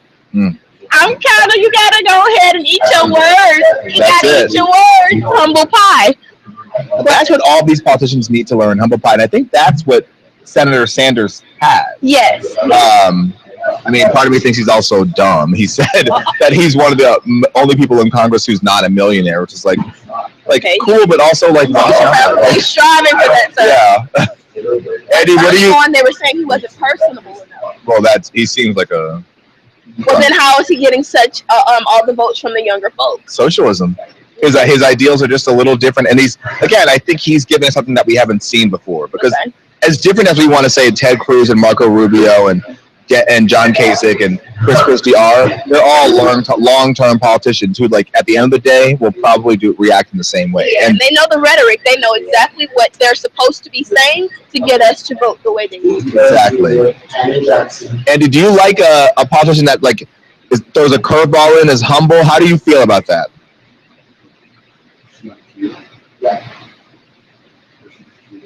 Is that a Nay? Did she come in? Did we lose you? I can't hear you. Hi, Nay. Hello, Miss Jackson. Oh, we have a friend. Hi. No, don't do that. Don't do that? Put you back down. Can you put some headphones in so that we can talk directly to you? If you're just joining, which a Nay is, hey girl, hey, we're just discussing the New Hampshire caucuses and the projections for Senator Sanders and for Donald Trump, that guy, Mr. Celebrity Apprentice himself. And we were just asking Andy what you think about politicians needing to be humble and whether that plays into their success. What do you think? I think it's so different than how most politicians go about. They would how they talk to people. I think it could really help somebody if they play it right. I don't want to say like that kind of way, but if everyone else is kind of I'm like trying to articulate this right. No pressure. Take your time. You got it, girl. You have the floor. Like if everybody's acting like Trump does, since we're talking about how his attitude is not good, and then somebody comes along and he's like respectful and knows what he's doing, I think that could go a long way for somebody, especially if they're a good candidate. Like if their credentials and what they're standing for are what the people want. And he's nice to boot. Like, it's just. So what exactly are you looking for when it's coming time to vote? What are you looking for in a candidate? I mean, obviously everybody feels strongly for what they're trying to change in America. Right. And I like that about anyone. Like if they're really passionate and they have a plan for what they're trying to change, I think that's fantastic and kind of what I start with. And especially like for what I want to see change in America, if they're going for that, obviously, right, I'm gonna like that. And you're like all over the place. She's like, I don't want gun control, and I don't want you to sacrifice my education or give me free education if that's going to mean we're increasing the debt. Like you're like in the middle. Who do you vote for, or do you just not vote? I haven't recently. But 19. Oh, that's true. That's true. This is your first presidential election. Congratulations. Well, if you do have to vote, though. Oh, you know. Yeah. He's voting. I want to vote, but You're voting. You don't have to know. You don't have to know now. It's February, but my friend, we have 9 months. Oh my God, we are giving birth to Here's what I tell everyone. I say this every time, but it's super important. The reality is, my life really isn't going to change depending on who's president. Okay. You know? I think people like you who are 19 and like in school and like have to go into like a job market that really is like steady growing, but not as steadily as we wanted to, considering that we were in a recession 8 years ago. Right. The unemployment rate is as low as it's been in 8 years. Exactly. The unemployment rate is still low. The job rates are steadily growing, but not at a rate to sustain the amount of graduates that are coming out. College tuitions, people are graduating with record amounts of debt. This is true. And we have a huge safety crisis. We have ISIS, we have Boko Haram, we have we have groups that really want to do harm to innocent people to make a political point. So like, and not all that, those are all like scare tactics, right? That's not all to say that you have to vote, but it's part of the reasons why you should vote. Like, you got a lot on the line, and like, should be fine, but like, you have a lot on the line. Guys, honestly, like, I feel like with this election that's happening right now, it's the most positive that I would want to like actually try to make a change and want to vote. Like, I don't know, Bernie's made me feel so excited about what's going on right now. Do you guys agree? Can you guys hear me? Sorry, we were listening to Kirill. Sorry, Kevin. What were you saying? I'm so sorry. I was saying, like, when it pertains to this election, like, I feel like this election has made me want to like actually want to go out and vote. That's awesome. Support Bernie, because I don't know, something about him, he just seems different from everyone that I've ever seen run. He just makes me feel like he wants to help me, you know? Yeah. Like when it comes to like social issues. And this is like a total change, because at the beginning of this race, he was definitely saying this has already been given to Clinton, and I don't want to talk about this. Oh yeah, I still feel that way, but you know. If you're watching us on Blab or Meerkat or Periscope, you just missed our viewer Kevin say that this race made him feel like the first time like the candidates and Bernie Sanders in particular care about him. So Kevin's probably very happy that Sanders is projected to win. But let's check in with the news, and we will be right back to discuss more of the results of the New Hampshire primaries. Voters whose top concern is inequality. Team Bernie. Hard went for him. 90% Hashtag feel the burn. of those who got Sanders as their candidate tonight. So lots to look at, especially when it comes to that second. Yeah, we got it. Kevin. Yeah, I'm coming.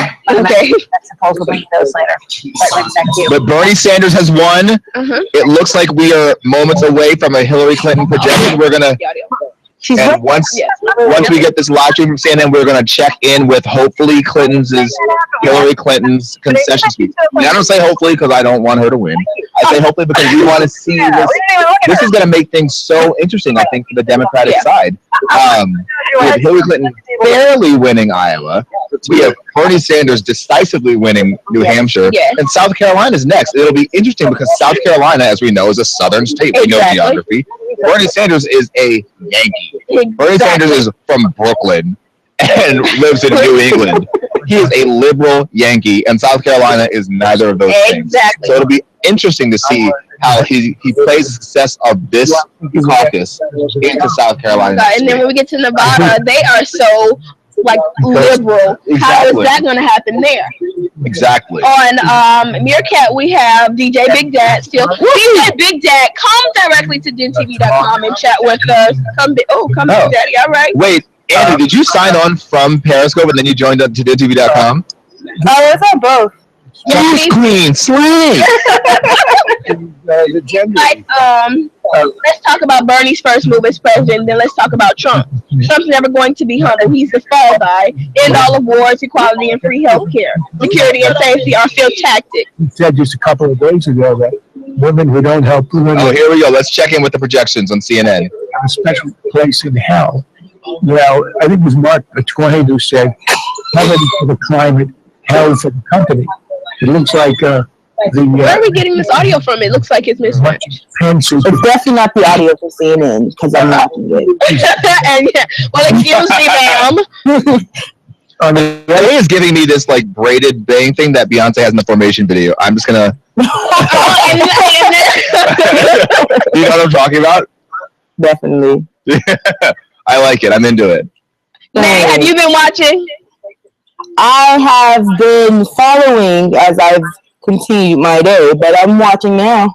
Okay. Well, we're about to broadcast live from CNN, so let's see, let's see what it is that they are saying. They're not muted on my end. end. Still nothing. Oh, you better sing it. No. No song. Well. Wait for the live. Do you make sure it's unmuted? Yeah, we make sure. Do it again. Just one more time. Yes, sir. Yep.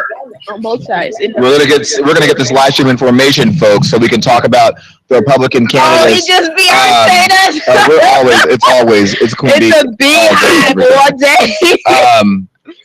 But we're gonna get this information, okay?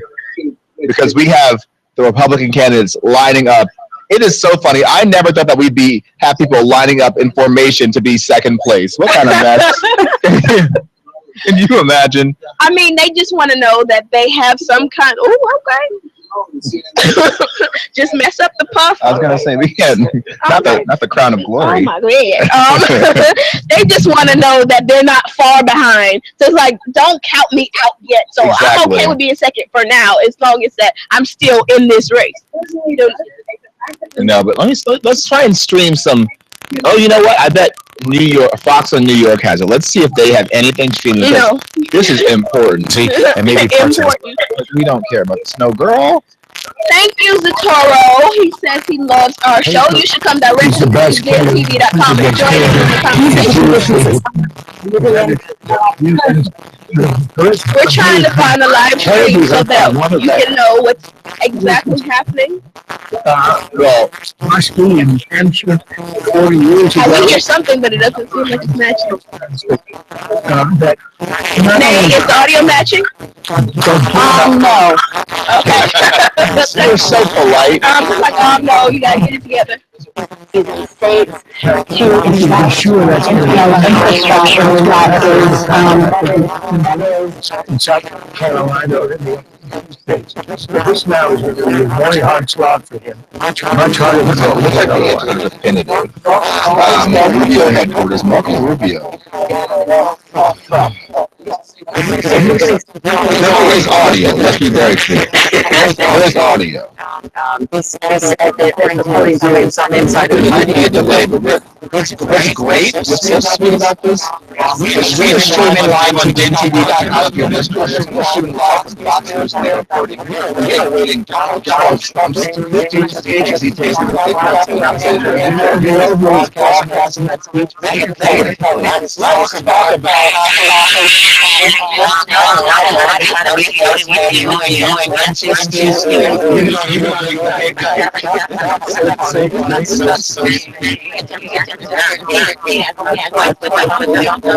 it's really funny because people say Megyn Kelly indirectly made a reason why Donald Trump lost Iowa. This too. People say that Donald Trump lost Iowa because he did not participate in the offices instead he had veterans. Right. So him not any relevant again, maybe large event where there was not much access to him, he was given more space than most of the town halls in Iowa. And people didn't get to hear people's stories and DJ I believe is joined us. I think it has been a thing. DJ Big had come through. We're just talking about hey guys. What's up, guys? Nothing much. DJ did that. We're talking about politics, but after the caucus, I want to talk to you about if you have a DJ, because we're actually having a DJ competition on DINtv.com, a virtual competition. That'll be soon, but we're going to live stream a little bit and then get back to we are still waiting. There's streams from every candidate's headquarters in New Hampshire, with Bernie Sanders being number 1 for the Democrats, Hillary Clinton being number 2 for the Democrats, and the most recent number, Trump is still in first place, of course. John Kasich is in second place, a huge jump from last week's Iowa caucuses, and Jeb Bush is number 3. Again, Jeb Bush made a huge push in New Hampshire. He actually forewent campaigning in Iowa the night before the Iowa caucuses because he knew he wouldn't do well. and went straight to New Hampshire last week. I knew nothing about this. Actually. Isn't that strategic? So it was a very good play. Even though he doesn't stand a chance, he's a smart man. I definitely give Jeb Bush insurance. Why is this going so slow? You give Jeb Bush the bet? What? Sorry. After he goes south, I think if he doesn't get any better, then I think it's going to be the end for him. He's wasting way too much money. His following isn't there, and the name is what's ruining it for him. You know, it's out of the Bush era. I thought so too, and I'm kind of intrigued. I agree with you. We'll see how he does in South Carolina, because the thing about Jeb Bush that is, again, you have to realize all the stuff is regional, right? And while he was Florida governor and his brother's from Texas, the Bushes are like a Maine institution. Again, Maine, New England. So they have that connection. So it'll be interesting. So I think that's why, and he's focused so much time on New Hampshire, which is, I think, is why he's doing so well. He hasn't focused that time in South Carolina. He has like a week or two. And again, he, like Bernie Sanders, is a Yankee. But he was Florida governor, so he's got those Florida roots. The only reason I say I think Bush is doing well is because Rubio definitely messed up during the last debate, and he just lost. Talk about it. And that's what got Bush his little points today. It's really interesting you mentioned that. If you're watching us on Periscope or Meerkat, our DINtv.com viewer Anae said that Bush is doing so well because Rubio essentially crapped the bed at the most recent Republican debate in New Hampshire on Saturday night. And while that's true, you would think that that would help Chris Christie, because Chris Christie was really leading the charge against Marco Rubio during that debate, called him out multiple times, said that he had rehearsed lines in the same speeches and wasn't good on the cuff and didn't really know the issues, and that he was inexperienced. But Chris Christie is now sixth of 8. He has about 8% of the vote compared to Donald Trump's 34%, or John Kasich's 16%, or Bush's 12%. And Rubio is still leading. Wait a minute, Cruz. Hi, Vanessa. Welcome to DINtv.com. I haven't seen you in so long. Hi, Vanessa. I think I'm going to pull up this live stream from YouTube since this one on CNN is like lagging for us. And maybe this will help us some. Oh, you already got it? So this is the stream of, is this CNN or just Donald Trump's headquarters? This is just Donald Trump's headquarters, I believe. Can we save that? And when because I just want to talk about this Jeb Bush moment that has been all over the news. It's hilarious. I'm sure you guys have seen it. Jeb Bush making a stump speech in New Hampshire and having to say, please clap to his audience. Check it out. We'll be back in 30 seconds. So prepare to giggle, because I did. I will be a commander-in-chief. Here's my pledge to you. The military. I will be trash talk. I won't be a divider-in-chief or an agitator-in-chief. I won't be out there blowhard, talking a big game without backing it up. I think the next president needs to be a lot quieter, but send a signal that we're prepared to act in the national security interests of this country to get back in the business of creating a more peaceful world. Please clap.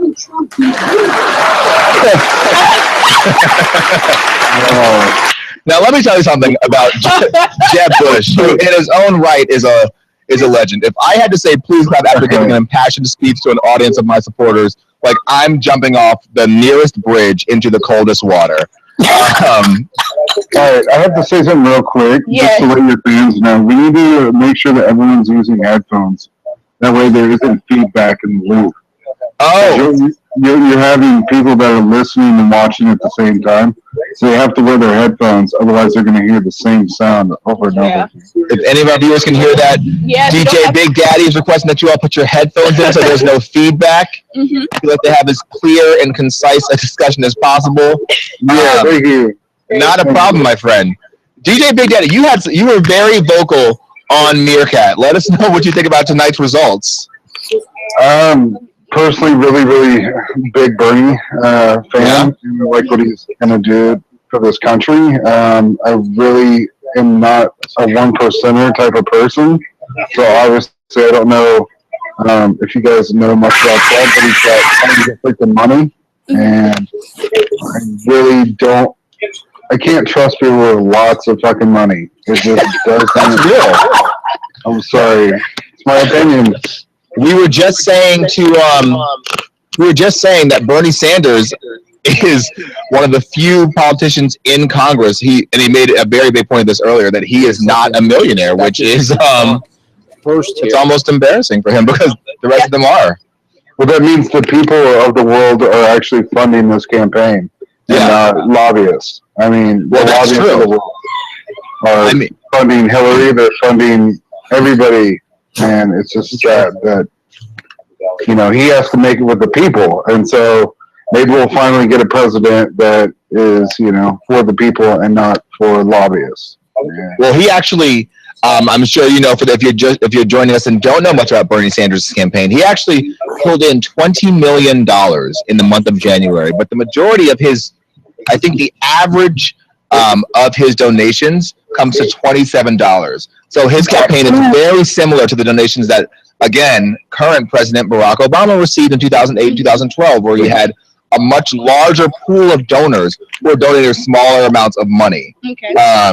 As opposed to you have like the big corporations or the 1%, as DJ Big Daddy said, funding these campaigns, because when you have that opens up the door to favors, to political capital, and for people to hold stuff over your head. And that is a very dangerous game when it comes to politics. I wasn't really following the funding, but I know that in the last debate, that was a big debate. Well, not a big debate, a big issue between Hillary and Bernie, because he was saying that she has so many people, so much big money funding her that she cannot make the decisions without the money. Exactly. And so we're being instructed to play something from the live. So please, you guys, we need to watch these. Yeah, I think we're about to get Hillary's concession speech. So let's leave this streaming, and when she steps out, because I would love to hear her. I hear myself, which I'm so sorry if you guys have to hear my voice. But when we get her stream, we're going to tune into that live. But wait, okay, let's see. We have something from Pedro. Let's see if this is a little bit better. Requirements in those states. Oh. Required that Oh, looks like Chris Christie's daddy. 152 delegates. You have to have more than 20, more than votes to get a share of. Get a share of. There's only room to have a second place and a third place and a third place. That's the most. Speaking of Donald Trump, does somebody not have their headphones in? Yeah, who doesn't have their headphones in? In Manchester, New Hampshire. We're also waiting. Kevin/Pedro. The Vermont senator, Democratic winning tonight. Democratic primary. As we have those speeches from the Texans, but also from one of these candidates trying to manage expectations. Did you guys try muting everybody and seeing? Oh my God! I tried muting everyone, but it was Terrell, I believe.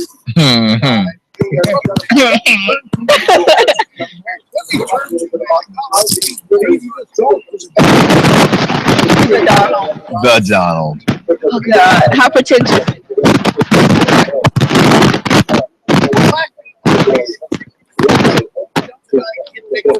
I'm just ready to hear. I'm going to say bad Donald. Let's see what. Yeah, I think that's on. Where is this? On this, everyone weigh in on this. They did some work on the numbers, or we did some work on the numbers, and of course, in New Hampshire, not only Republicans, but a Republican primary vote.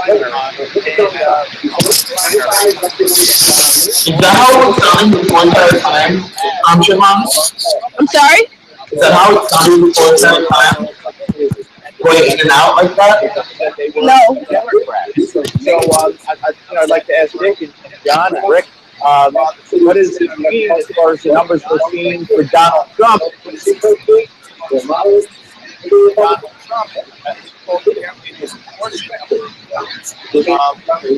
That's interesting.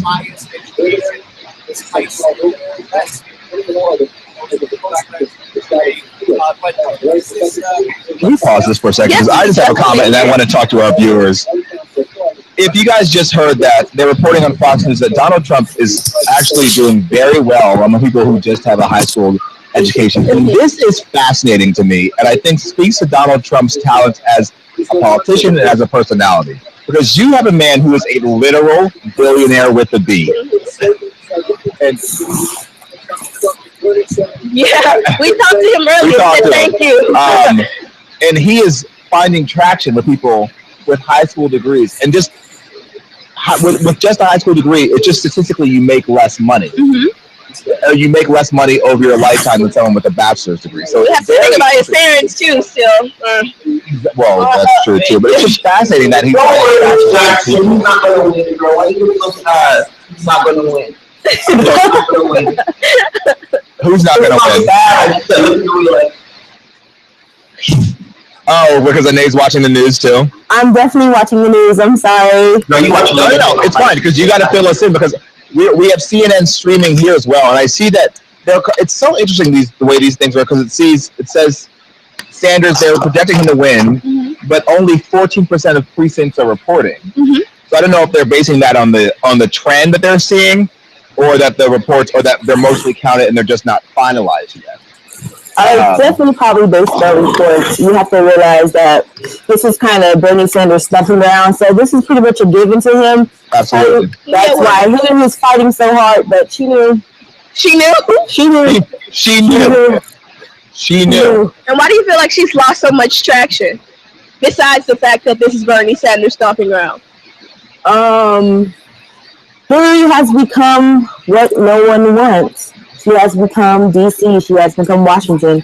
She's just one of them now. Listen, honestly. She's been with it too long. Sponsor tickets on her suit. She'll be fine. DJ Big Daddy, is that another reason why you like Sanders more? Because he seems, although he's been in politics for 25 years, that I was going to say he's been there longer. He's just that outsider feel.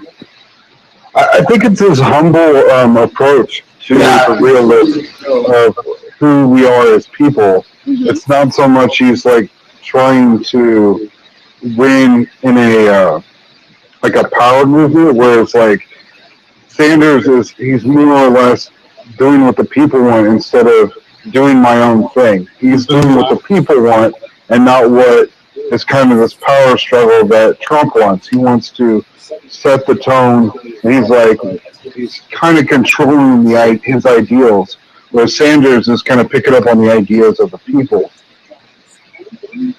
Like honestly, if you wasn't for Bernie Sanders, seriously, like if you listen to him, he sounds like a conspiracy theorist. Like, is that a good thing or a bad thing? I think it's a good thing because he talks about stuff that you would never think a politician would dare to say. Like when he called out the Koch brothers and all these people, like yeah, I agree with him. He's really into corporations because people say that, but they don't really say it as blunt. But I mean, if you were to flip flop in Washington if you were to become president, I think that would tarnish his whole career, honestly, because like he said some really like huge statements when it comes to corporate corruption and calling out those corporations' needs. So I don't know. I feel like there's a lot of it learning, but it's just you have to wait and see when he's about it. You said you feel like what?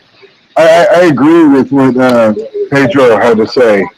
Totally, he is speaking out on corruption, and I think that's partially why people are falling to him now. And there's been this point where we kind of wish Barack would have stuck up for most of us that felt that way, but in some reality, he knew that he couldn't step too far past the boundary.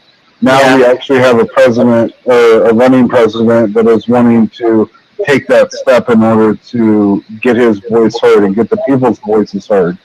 I totally agree with what Pedro had to say. Yeah, he does sound like a conspiracy theorist in some regard, but at the same time, maybe he is being truthful and speaking facts in what is actually happening, not so much conspiracy. Well, do you all have a concern? And I was just going to say, this is how I felt with President Obama. I thought that his first term he had to be safe so he could win a second one, and then I thought he would really shake the table with his second term. And I was just about to say, what was going to happen when he actually gets into office? Exactly. I never really paid attention to Obama's second run, honestly. I don't think I paid attention to. I didn't pay attention to that election year, honestly, because I felt like he was going to win regardless. But did you really? Was it one of those things where you felt like it was decided beforehand, or no? No, it was just that people were coming off that like Obama first black president vibes. I feel like they would have given the full 2 terms because of that, like just to ride it out. And then now, like my idea right now, like if you want to go into conspiracy theory, I feel like it's going to be Hillary who gets into office, only because if Trump ends up winning the Republican vote, then if Hillary's running up against him, people are going to be happy regardless because it's not Trump that's president. So that could be one thing, but I don't know. If Bernie's in office, I'd be really surprised, honestly. Like, I'm rooting for him, but I'd be really surprised. I definitely agree with you. Yeah, it'll be interesting. What's happening, I think what we all need to realize too is that right now we're having intra-party fights. And you want to make sure that you have a candidate who can win an inter-party fight. So like, if you think of electability, just if you look back on the past, you want someone who's super not polarizing, who can not only win standing Democrats or standing Republicans, you want someone who can win over independents and also win over people on the other side of the aisle. So like, you have to have like a uniting spirit to do something. You do. That. Bernie Sanders, I think, has a lot of traction and a lot of good traction. And the thing that worries me about the Democrats is Hillary Clinton is so established and has so much power, but is also in getting that power, likely made a lot of enemies that like people are not going to vote for her simply because she's Hillary Clinton. Bernie Sanders is so far left. He is so like over there. America that everyone's striving for. Hillary is a reminder of what we're trying to get out of. Well, either way, they're both polarizing. Whereas with the Republican candidates, you have people who are electable. You know.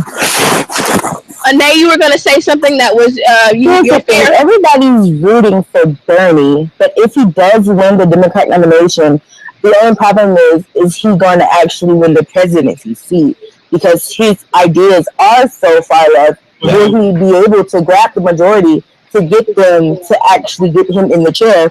And that's where the problem comes in. Because if Trump gets the Republican seat, that's not going to work. I have to go to Canada.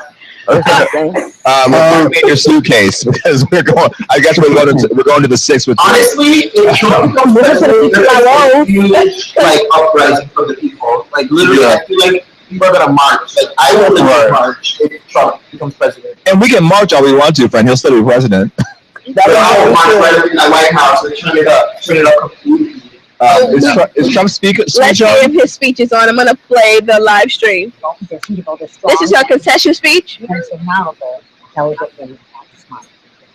Oh, my God. Let's just reframe this quote from Hillary Clinton's campaign. They're waiting on her. They're still waiting on her. Her campaign just announced this, which is so shady. I love it.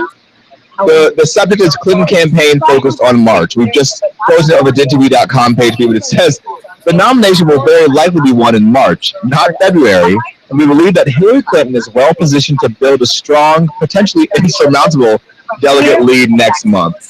So Hillary Clinton gets these kinds of, I want to say balls, these kind of guts to make a statement like that. But how do you make a statement like that when you have lost by 18 points in New Hampshire? It's because she knows how this like political rhetoric goes. Honestly, she knows it. She knows when she gets to South Carolina, it's going to be the opposite way around. And Sanders is going to have to fight his behind off to get half of what she's going to get. Because Clinton, she has the old people, the old school Democrats. Like, hey, I voted for her husband. The empowerment movement is very Southern. Miss Jackson.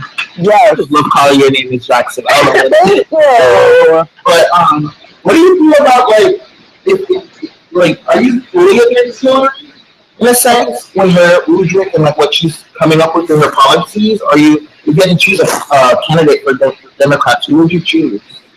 Oh, I'm definitely actually going for Sanders. I am. Wow. I am. I will be voting for him. Okay, we should make a field trip. Let's make it like a DINtv trip. But like, why are you voting for him though? Like, why am I voting for that emotional feel? Shout out to King X Rod on Periscope who said y'all gay. That's all right, thank you. Well, we all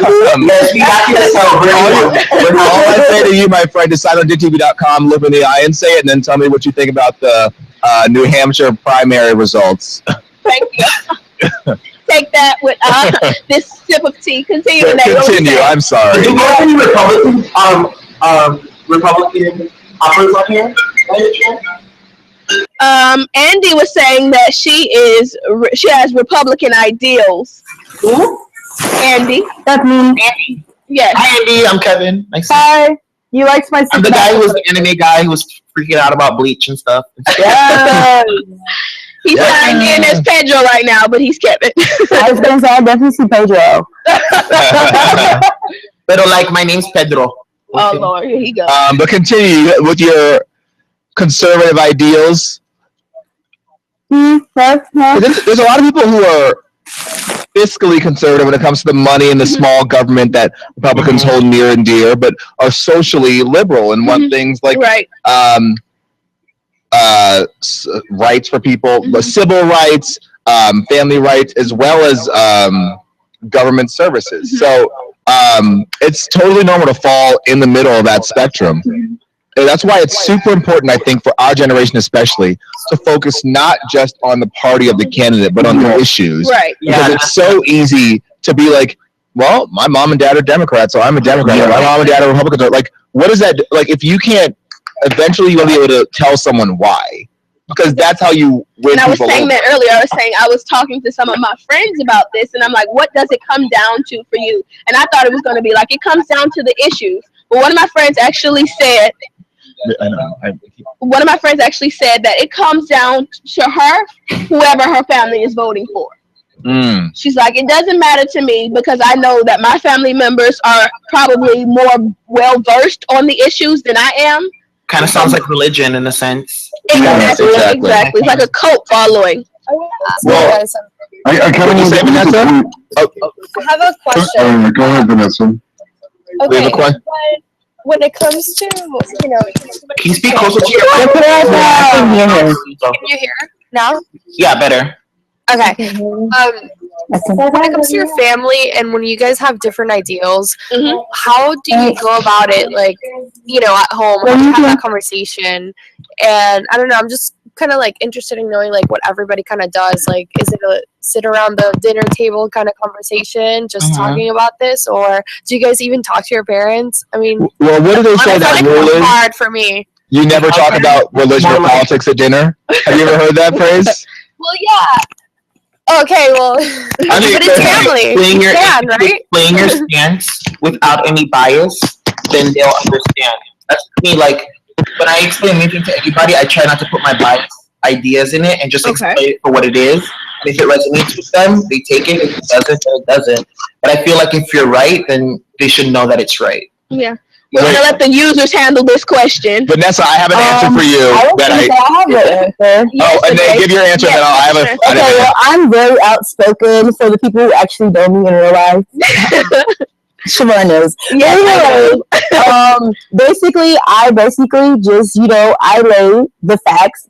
I'm not going to say I come for their ideas, but I listen to their reasons, and then I let them know that they're entitled to their own opinion. And I let them know. And then I basically say why and how this, everyone in my family is, they're kind of older, but they're going for Clinton, and me, I'm not. But however, I got some people on my side with Sanders. And basically, I just let them know where he's coming from, what he's trying to do, and how this helps me, because our generation is the one who's really going to get affected. I know he said earlier that it's not us, but it is us. It's not, it's not, they're kind of older than you. We're still millennials. You're still a millennial. Yeah. I mean, just for the record. But yeah, I definitely just go ahead, state why. You know his platforms. You know why. Appeal to their emotions. Like, if you ever want to get something, appeal to their emotions. Let's take it back to school. And it sounds like an individualistic experience. So even if you don't side with me, you have to respect my opinion because it's coming from my individual standpoint and it's coming from what, like she says, will represent me best. Yeah. And like when I was in school, I was definitely for Obama because he was making sure that we got all the grants we needed. And I'm like, I need some help financially. So right now, I'm not looking at education as much. I'm looking at the economy right now. And everybody on the Republican side is looking at the economy and thinking, okay, we're going to have to go ahead and vote for Trump because he's done so well in the business side of things. Exactly. I mean, but honestly, Trump went bankrupt a couple of times. He has a bunch of business and it closed. So just for the record, it's not all that good. That's true, but His shows are no longer on TV, so it's just throw it out there. But you have to call a spade when it comes to Trump. Trump's marketing, his branding is on point. When it comes to marketing himself and being appeasable to a lot of people, even people that hate him but still talk about him, is a skill in itself. So I have to give him his props when he's got Kardashian skills. The only problem that I'm having with this race is that a lot of millennials, we are so drawn into entertainment and what is very entertaining and reality TV that we fail to realize this is real. Like, this is not, oh, let's turn the TV on and see what's going on in someone's life. This is going to be our life. Like, we are going to be the ones affected. Like, okay, it's funny to watch him go off on people on his little things or go on Twitter and have a rant and be like Meek Mill, but no, that's not going to work in real life. Like, you can't just start like tweeting Putin and be like, oh, so come see me. Like, no, like, you can't do that. Like, that's not gonna Although it'd be great if they did. Vanessa, SNL had advice on how to deal with politics when it comes to family. I'm just going to play you a little clip from it, and maybe it'll work in your house. Okay. Yes, get us some media in there, especially until Hillary talks or somebody gives us their winning speech. And if you guys have seen this, then you know. Everyone. I am so thankful to have you all here today. I am thankful that I only burned the turkey that a little bit. Yeah, you'll see. Is this oh, I know this. I love her. Our governor is not going to let those refugees in here. Oh my God. You know, I heard the rest. Siobhan looked like she's about to record an album. That's true. I actually I'm saw trying to hear. I retweeted it. Oh, you didn't, Aunt Kathy. That was an Asian. A large portion of his supporters, I have the article. I want to say it was 31% agree with him that Muslims should be banned from the U.S. That's so crazy. Statement to me. It really is. It's so, I can't believe we live in a day and age where There's one thing that you'd like to solve, everybody. Watch. And it's true.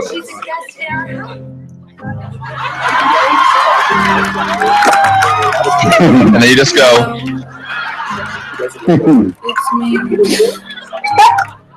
I was wondering if after all these years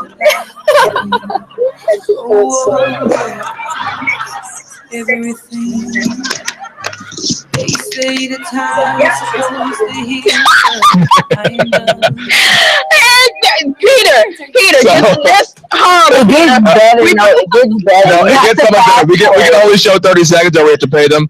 I'm gonna put the link in the DINtv.com feed because it's really funny. So can we talk about how Adele told Trump not to use her music anymore? Isn't that it? Stop that problem if he can't play her song. He's like, I did not give you permission, sir. Oh my God, I thought that was the best. I'm like, Adele, she is my spirit animal, even though she's not an animal. Okay. Hey, Eddie said that on Periscope. Thank you for joining us. You're missing, we just played an Adele clip. We're talking about, we're following up with the Republican, the New Hampshire caucuses and Republican and Democratic results. Bernie Sanders winning the Democratic caucus, Donald Trump winning the Republican caucus. And let's now check in to see if we're getting a concession speech either from Clinton. We're not yet. No, I will let you guys know, but we are not. Well, in the meantime, we still have Trump with 34%, John Kasich with 15, Bush with 12, Cruz with 12, and Rubio with 10. So again, the bottom three are Christie, Fiorina, and Carson. Going into South Carolina. That's so sad. I think Carson needs to drop out the race. Carson need not have run, but don't get us started. Ooh, Eddie on Periscope said F Carson. What? Tell us how you really feel. Guys. That is not, those do not represent the views of DINtv.com, but we do support everyone's individual right to expression. Exactly. So you guys, ideally, what topics do you want the candidates for the Democrats and Republicans to actually touch on? Because I feel like they haven't touched on a lot of the things that the people want to hear. But what are some subjects that you feel like they should start like really hammering down and That's an talking. awesome That's a really good. question. Let's open that up to the panel because I have no. I'm gonna just say my piece really quickly. We Andres and I we were talking about this, and then it came up about global warming and climate change. And I'm a big environmentalist, but I've been seeing that they only touch on the surface, and they're like, we need to go ahead and do something about it, but they don't say what it is. So if they can maybe divulge that a little bit more and make it clearer for me, because I need to know more than I need to recycle. Well, like, how can I help? How can I decrease my footprint? More than recycling. And to follow up on that very quickly, let's discuss how I picked up my puppy from daycare today on Miami Beach. And if you guys don't know, in Miami Beach, they're literally raising the street level by like 10 inches to stop the flooding because Miami Beach is literally sinking. But they refuse in government papers to refer to what's happening as global warming. When that is actually exactly what's happening. The globe is getting warmer, water levels are rising because the glaciers are melting. So I agree. What would you guys like your political candidates to discuss? Oh, I want to hop in here on this one. Yeah, get in there. Get in there. Let me get in there. Yeah. Okay. All right. Okay, so I just sort of smoked some pot with my dad, and that's my number one thing. Like, is to not feel like it's weird anymore to like bust out a joint with my pops. Cheers. Thank you. I know that sounds bad, but like in real honesty, like straight up, like some people go to work every day and work their ass off. I'd rather come home knowing that I could smoke a little weed instead of drink a couple beers because it makes me a heavyweight when I really just want to smoke a little weed and go to sleep. Like I've had a stressful day. You can smoke weed and go to sleep. You can, unless they want to fire me at work, you know. Because those surprise random drug tests. But now, honestly, that won't really make a difference because that's a state law, so that's definitely on the state and not federal. Okay. Yeah, so but state will trump the federal. Yes, that's true. But if the national level, at the national federal level, if they go ahead and legalize it, then it'll basically shut down. You know, it'll all states. Where are you? If you look on it, yes. Yeah, I'm in Missouri, Joplin, Missouri. Okay. Oh, okay. Yeah, I moved to the MO. Yeah. I moved. I was south of Kansas City on the Kansas side, and then I moved down here for work. So, okay. Yeah. I just posted into DINtv.com feed. Wow. This website on the issues.org, and it has actually each politician's, that's especially all the presidential candidates, all their stances, their publicly stated stances on drug policy, the legalization of drugs, and on the recreational versus medical use of drugs. It's a failure, right?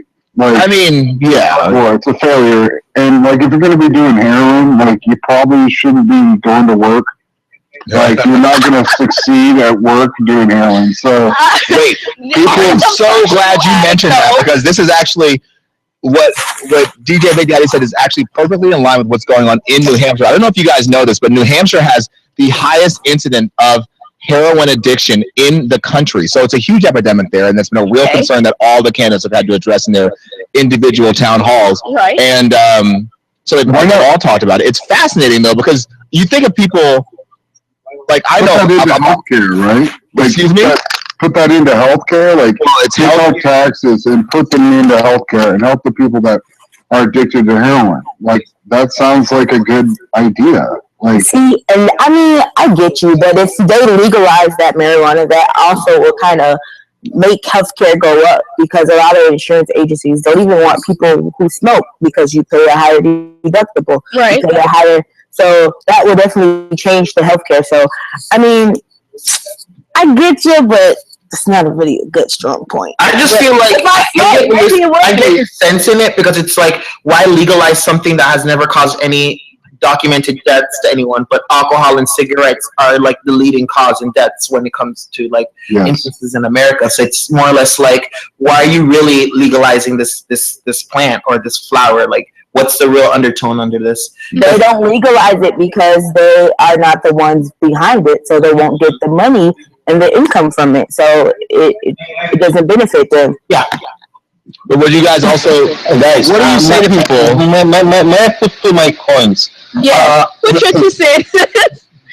Maybe it seems for me, maybe I'm wrong, pardon, but does it seem for you that you just were manipulated by one idea? Okay, please give us this legalized marijuana. It will magically solve all our problems. Economy will grow. We will all have like something to relax.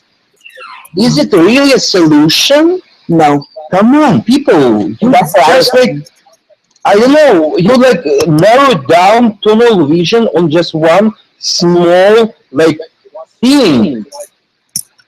No, I I don't understand it. Yeah, I don't want to make that a running. You're talking about like in America, in a sense, like America, like how we never can like get one issue across. It's always something on top of something on top of something.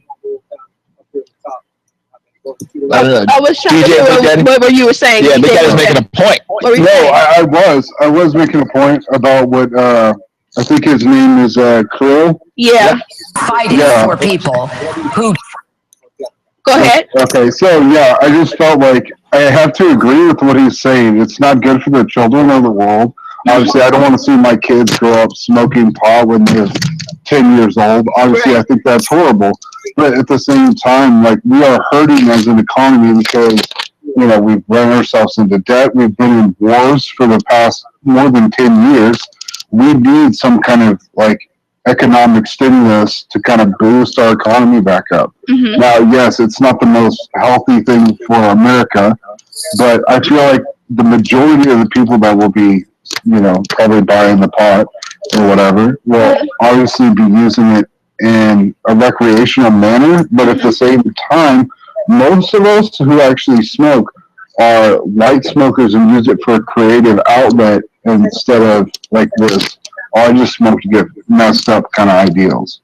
So I think it would be half and half. Obviously, there's a good side and there's a bad side to everything, but from what I see from a music perspective, from people that go out and party, you might start to see people who go out and smoke instead of drink. So now you're going to have less drunk drivers on the road killing people.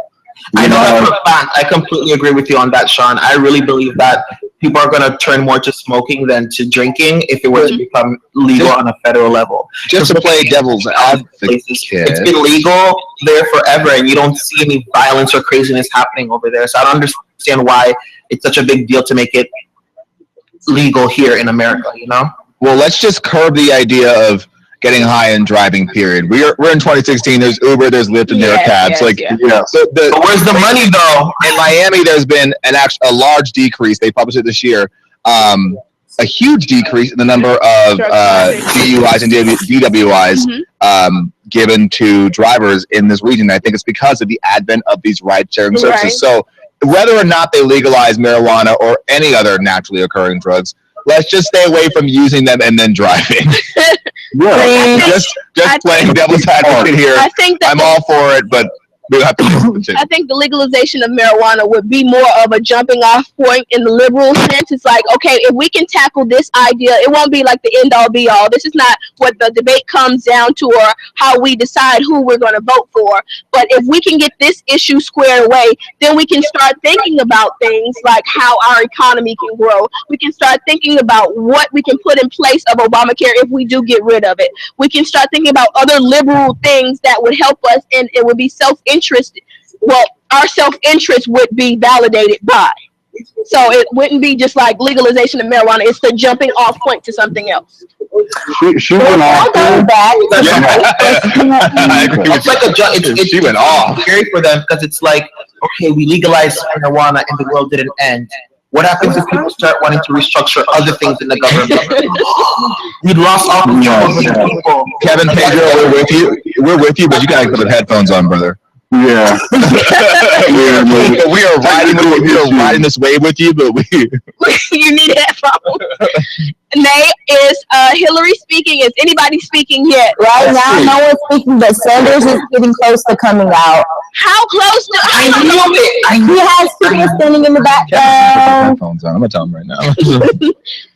Well, look, you know what? Let's give Sanders, first of all, shout out to OG Queen on Periscope. Let's give Sanders the benefit of the doubt. He's in New Hampshire having the time of his life at the size of his win. So yeah, he's like over 11,000 votes ahead of Clinton right now, so that's pretty good. Exactly. But I mean, that was to be expected. It was, but hey, whatever. Roberts, do you guys have any? Oh, we got the Studio Zoo at Gmail. Do you want to call in Scoop 303 on? They call in, you guys click the check mark because sometimes they'll be calling in and you won't hear a sound. It's just gonna pop up, so you have to look at the black. Yeah, he's not calling in. And thank you, Ayame, for joining us on Wait, guys, I think we have Clinton. We have Clinton. Oh no! You sound like Andy on Miss Jackson, we're gonna Where's Prada? Patrick, like you're on top of the reference. Yes, she's always working, so she can never come. We have so much fun. We talk about all types of stuff too. You too, Sean. You guys are really the way my schedule is set up. You guys are really getting DINtv information. We got a laptop. So Kevin, can you repost the link? Which site was it from? CNN is streaming Clinton live right now. And in live stream, well, we're getting a concession speech on the New Hampshire caucus from Secretary of State Hillary Rodham Clinton. We're gonna get that for you guys. 5, 4, 3, 2, 1. Let's see if we can make this happen. Oh no! The devil is so busy. That's not her. Peter and his countdown. Seriously, it's like the devil is so busy. The devil doesn't stop. Don't ever forget that. He's always looking to do something. You guys really pulled the honeys around here. And we got a couple good looking females. That's like a imagine if you come every day. Sana, hey on Periscope. Thank you for joining. We're talking about the New Hampshire caucuses and trying to tune into Hillary Clinton's live stream of her concession speech to Senator Bernie Sanders. Yeah, in the New let's see if I can post it now, and let's see if it's going to go for me. See if he sees how you're playing live. Oh, here we go. You're a grandmother. I want to see her You're in cry. New Hampshire or anywhere else. She's not gonna cry. Paying rent and buying medicines. Ooh, take off that turtleneck. She's in black. She looks like a nun, right? Yeah. She looks like It she's isn't a female. right that a cashier that I met here in New Hampshire's son is paid less than her son for doing the same work, even though she's been on the job for more years. Now, people have every right to be What did we walk in on? What was she talking about? She's talking about but gender they're inequality. also hungry. They're hungry for solutions. She's trying to What are we appeal going to women. to do? She decided to be closer to the people. And that is what we're taking to the country. What Is that why she looks like somebody's grandmother? Like, Stop it. Focus on what she's saying. Everyone's is the best change maker. And here's what I promise. Here's what I promise. I will work harder than anyone to actually make the changes that make your lives better.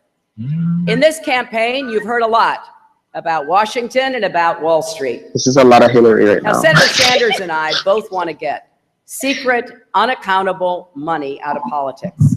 And let's remember, Citizens United. Is that what they're calling it now? Secret, unaccountable money? That's what she said. She's like, I'm going to take any credit for taking big money. Not going to see corporate corruption at all because she know better. On me and my This is a game to them. It's a word game. It's right-wing wordplay. That's exactly what it is. took aim at me and ended up damaging our entire democracy.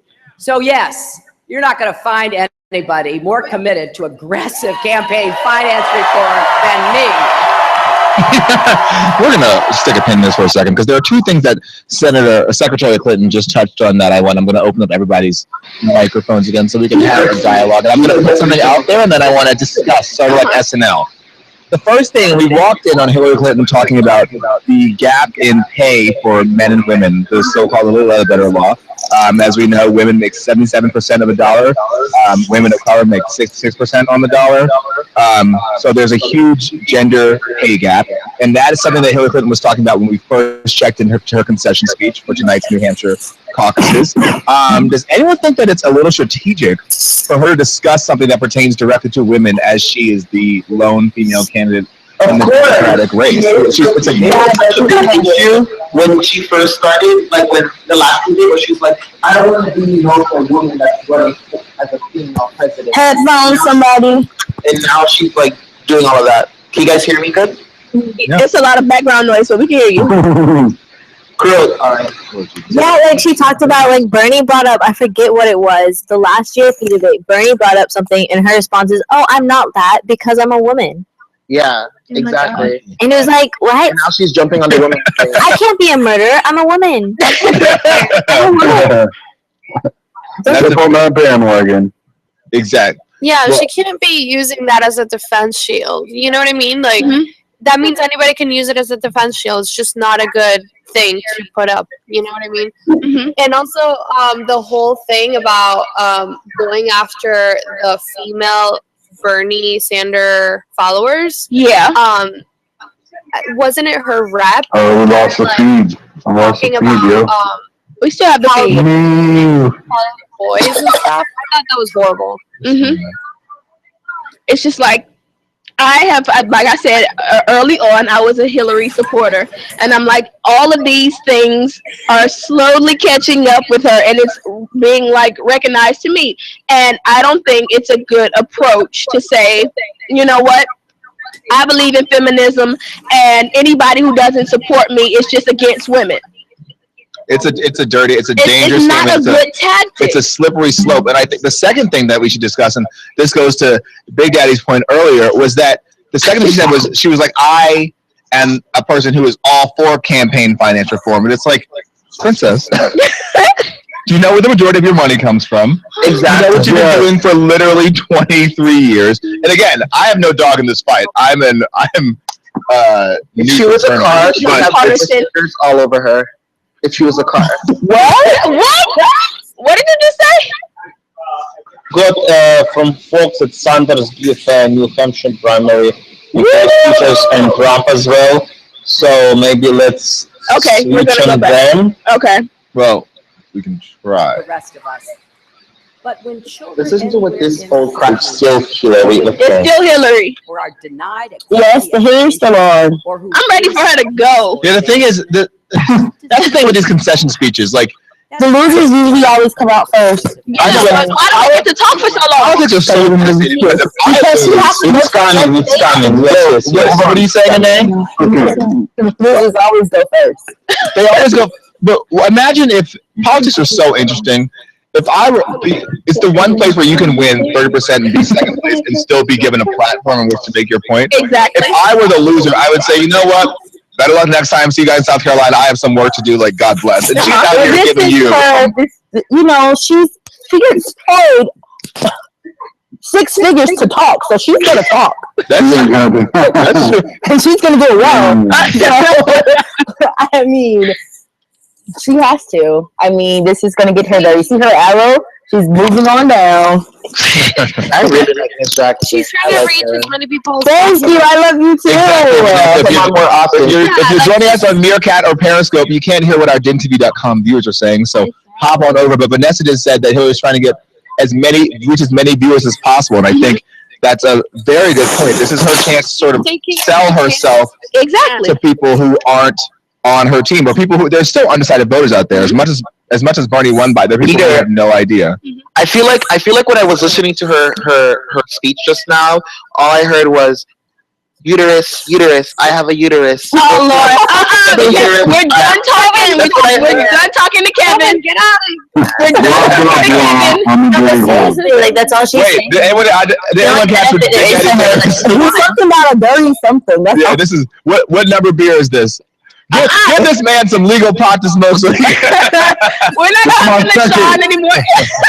We're not talking to Sean anymore. Come on now. Only people. I got brown points. No, you make awesome points. Victoria, what were you saying? We're gonna focus on Victoria because everybody else is sucking right now. That's totally what Hillary's saying, though. I mean, she's basically like, I'm a woman, and that's the only benefit I have. And it's like, okay, that's great that you're a woman, but can we save the first woman president for someone good?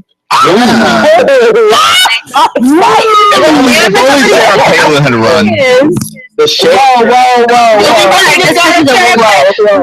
I feel like a lot of people will vote for her because she's a woman. That's it.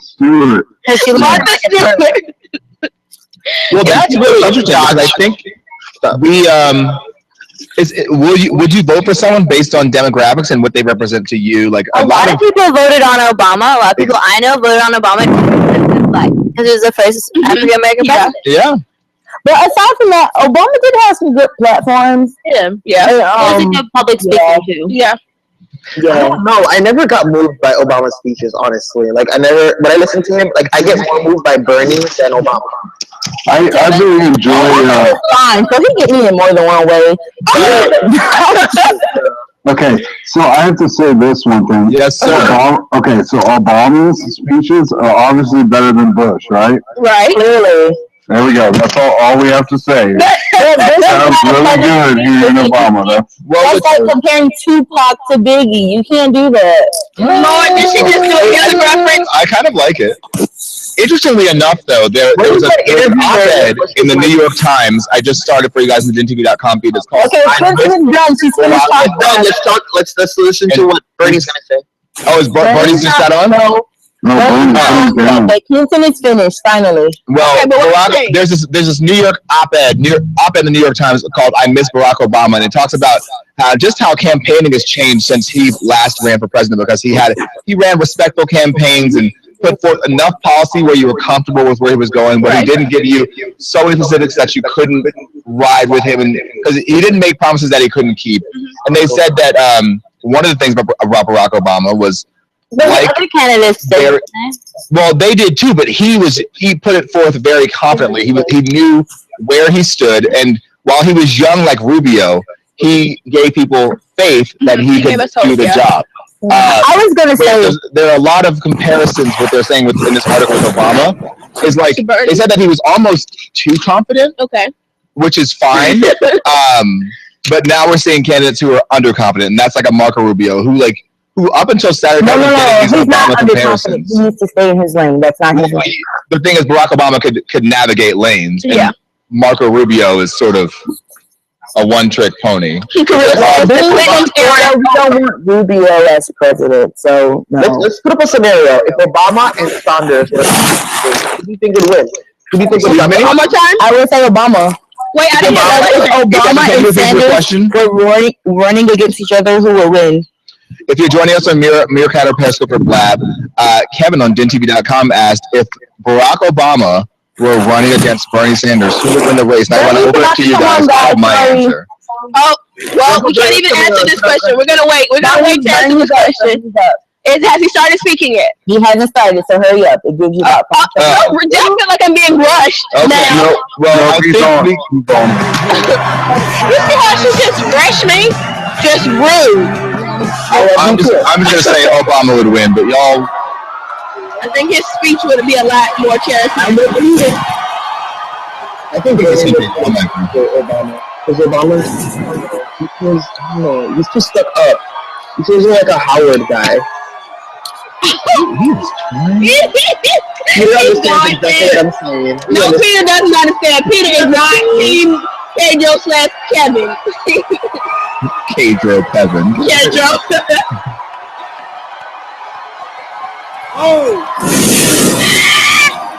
If you're joining us, we're about to watch Senator Bernie Sanders' victory speech in the New Hampshire caucus. He won the Democratic primary in New Hampshire, neighboring state to his state of Vermont. Here we go. Thank you, New Hampshire. He won by a lot too. Yeah. Shortly after. How much did he win? I know he was 58 and Hillary what? Hillary was 40, I think. Very gracious. She was 40. Yeah, she was 40. I'm looking at it on the Gen Live screen. Congratulate her and her supporters for the vigorous campaign they ran in New Hampshire. Hi, Youngest in Charge or Meerkat, come over to DINtv.com and chat with us live. And we're right now watching take this Sanders' speech, his victory speech for the primary. He's pretty old. He is. Oh my God, that trouble. Matter. Look at Congress. There's guys in Congress who are older than him. They're not going to get hospitalized. Well, he could have stayed in Congress. I think he's the perfect face for America. Our volunteers I feel like you're going a little far, but okay. Made phone calls and knocked on He has ideas. Like, they're so, like, he's trying to make moves. Trying to open up that 1% and make because it of your energy. Thank you. Come on, Pedro, for president. But his real name is Kevin, by the way. And I want to thank Yo, I would legit, like, executive order marijuana. No, I was making a reference on Napoleon Dynamite. Oh yeah, I saw that meme going around. For Pedro here. We have sent a message. You just say Pedro over there. Will echo from Wall Street to Washington, from Maine to California.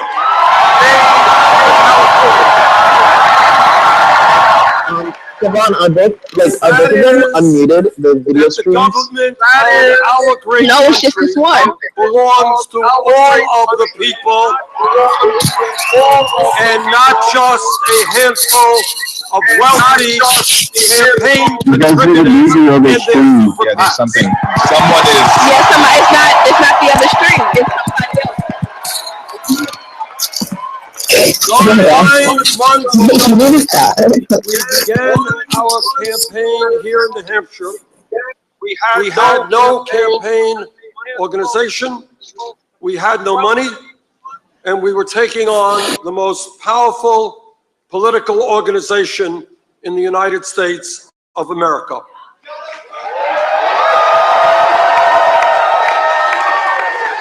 And tonight, with what appears to be a record-breaking voter turnout,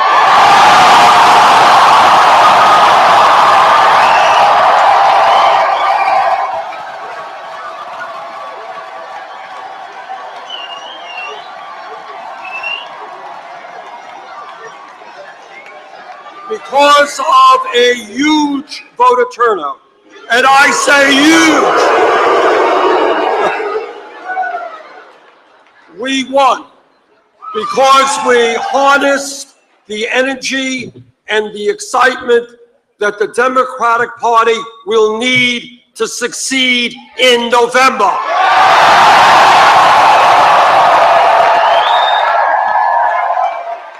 What happened here in New Hampshire in terms of an enthusiastic and aroused electorate, people who came out in large numbers, that is what will happen all over this country.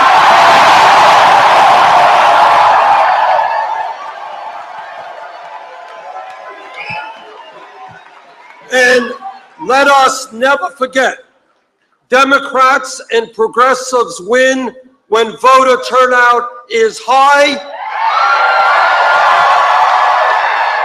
Republicans win when people are demoralized and voter turnout is low. Tonight, we serve notice to the political and economic establishment of this country that the American people will not continue to accept a corrupt campaign finance system that is undermining American democracy, and we will not accept a rigged economy in which ordinary Americans work longer hours Can you guys hear me? for lower wages. We can't hear you. Almost all Can you guys hear them? new income and wealth goes to the No, top but I mean, I can't. 1%. Yeah, we can't hear you out of the mic.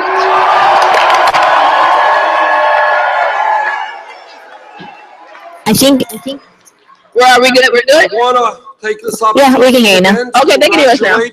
Secretary Clinton and her organization and supporters for waging a vigorous campaign.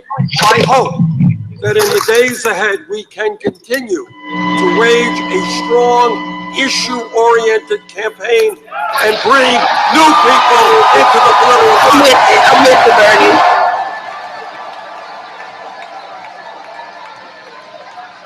I also hope that we all, what did you say?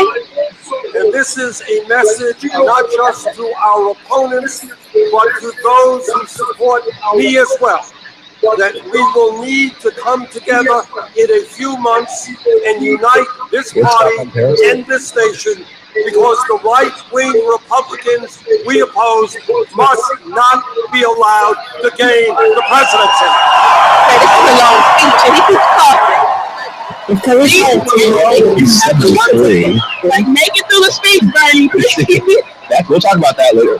As we all remember, the last time Republicans occupied the White House, their trickle-down economic policies drove us into the worst economic downturn since the Depression of the 1930s. No, we will not allow huge tax breaks for billionaires. I got that too. We will not allow cuts to Social Security, Veterans, Medicare, Medicaid, and education. Oh my God, this is like the fourth cough, y'all. We had a thing in college whenever the professor would cough or say we would eat a Skittle, and then we finished the whole bag of Skittles by the time class is out. We need to bring some Skittles every time he coughs. That they cannot That's really acknowledge the scientific reality of climate change. You brought up climate change, one of the issues that we discussed. Right. Yeah. In addressing it, yeah. People We got all this send a profound message to the political establishment, to the economic establishment, and by the way, to the media establishment.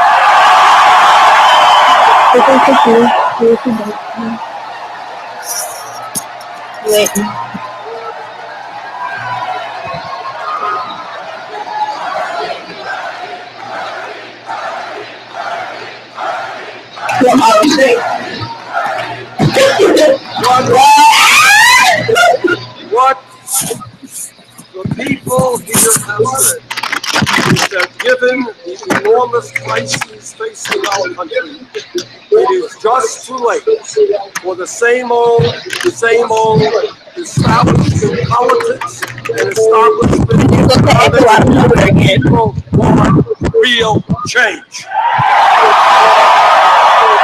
I feel like if Begin Live is unmuted, and then plus we have YouTube playing at the same time. So they're American Yeah, Begin Live is muted. Oh gosh. I hear this not just from progressives. It's probably someone else's computer. They're probably not listening with headphones. Is that we can no longer continue to have a campaign finance system in which Wall Street and the billionaire class are able to buy elections. Here he goes with that corporate funding again. He's right. You better speak, Bernie. Sean's very happy, I know. Americans, DJ Big Daddy. Yeah, DJ Big. no matter what their Not Big Daddy, thank you. DJ Big Dad, sorry. Why do they call you Big Daddy? Democracy Uh-oh. is about. We can ask That him is before. what oligarchy is about. You guys are no good.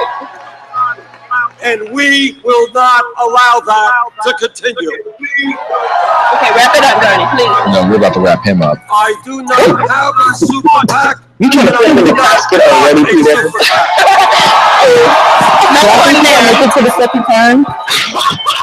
He will. He'll be all right. I If am you ask him to do it, he overwhelmed. can. Sorry, that wasn't I good. am deeply moved, far more than I can express in words, by the fact that our campaign's financial support comes from more than 1 million Americans who have made more than 3.7 million individual contributions.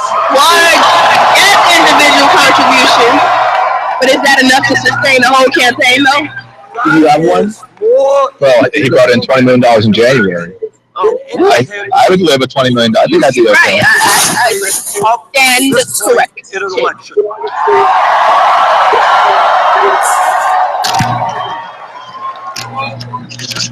And the you know what that average contribution was? $27. Okay, Bernie's now repeating himself. We're gonna check back in a little bit later. Okay, Why are you doing like that, Peter? Like he's like because Bernie Sanders, a victory speech, a concession speech, at a certain point becomes repeating the same rhetoric that would make him like an old-time politician. We know about the $27. We know about his feeling about campaign finance, about climate change. I want to ask you guys a question. In light of Bernie Sanders' huge victory tonight in New Hampshire, as well as his great performance in Iowa with 49.6% of the Democratic vote, how do we feel about, if you all recall, in 2008 when John McCain won, I think he was 66 years old. He's around the same age now as Bernie Sanders. So 8 years ago, he's probably 65. And everyone said he was too old to be president. And the concern was, with him as president and Sarah Palin as vice president, something were to happen to him during his term, it would go to an undeserving and unprepared vice presidential candidate. Bernie Sanders today is 73 years old. By the time November rolls around, he'll be 74. Assuming he's a two-term president, he'll be 82 years old at the end of his term. So, how do you all feel that his age could affect his candidacy Who's as going to be Democratic vice president? Exactly. It's very important who his vice president is. Exactly. Hillary Clinton. All you need to be president is a brain and comprehension. Like, I don't understand. Like, you don't need age. Like, what does age have to do with it? You might die. As long as you can use your brain. Exactly. I do see the thing. He's older. There's a possibility he could pass away. It's a stressful job. Than someone else, and that means it matters who the vice president is. Exactly. Because also the same thing. He needs to choose the right vice president. And we were talking about this earlier. You know who I think would be a great idea? And I'm too young to run for vice president. Sarah Palin. No. Martin O'Malley. Oh, okay. Who recently dropped out of the Democratic race. Yeah. He's young, he's experienced, he's had executive experience. He was the governor of Maryland, whereas Bernie Sanders is only, well, I guess he was the executive for Burlington, Vermont. But he needs to choose someone who is young, who is also more electable from the general public. Again, Bernie Sanders is really far left, so it's got to be interest. Maybe Kevin. You know, Kevin is a really good. I don't think he wants to play someone young. Like that. I don't think. I don't mean young like. I mean young like 60s. I mean, if he gets it, I think he should go ahead and have Clinton be vice president. I mean, Jesus was 33 years old, and he has all religion behind him. What is Kevin talking? And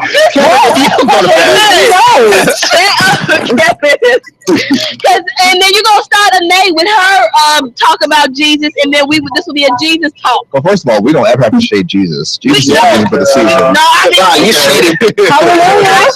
What season are we in? Jesus is the reason. Every season. Well, right now it's kind of cold where I am, so it's still Christmas time to me. Focus.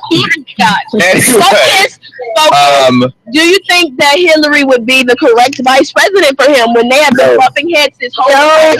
I want to go with you, Big Dad, because I heard some preaching in there. What'd you say, sir? No. He's, I don't know. He is too far left for Hillary. Like, I don't feel like him and Hillary have the same ideas at all. Like, I could probably talk about what my dad would like to talk about how Hillary and how the Clintons have their mind correct and all this bullshit. The real honest truth is that Bernie is doing things that nobody else is talking about. Like, we would have to have somebody on the same ideas as Bernie. That's my preach. That's all I bet you. Okay, I disagree just because of the fact that if we have someone with his same principles, he won't win it. It won't happen. It won't.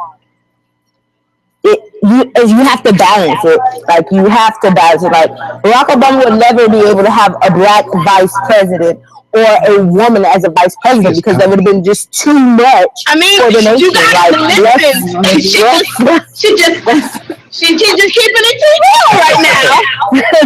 It would never happen. That's a great example because Barack Obama is the white people in the White House. Perfect person because these old Democrats who are gun-ho Clinton, they still would get the vote because she still be back in the White House. She'll still be and on the ticket. Millennials that Sanders have, like we can, if we do the same numbers that Obama did to get him in the seat with her and him, there's no way we can lose it. No way. Okay, the thing is, if he chooses Clinton, he'd be contradicting his whole campaign. I was gonna say that might be coming from Hey, in the gym, join Periscope. Hey, in the gym, welcome to DINtv.com. Sorry. What were you saying, Jackson? Well, no, because okay, this is politics, right? But they're here to do something not for themselves. It's not about personal opinions. It's about you're there to represent the people. So I don't care if you don't like each other. You have to get what needs to be done. So you can't say. So that's how. Look at the Senate. Look at the House. Look at all of this. Like no. There's like no way in America that the Speaker of the House does not speak to Democrats. Sorry, yes. I lost you. I missed what you were saying, so you got to say it all over for me. She talked a lot.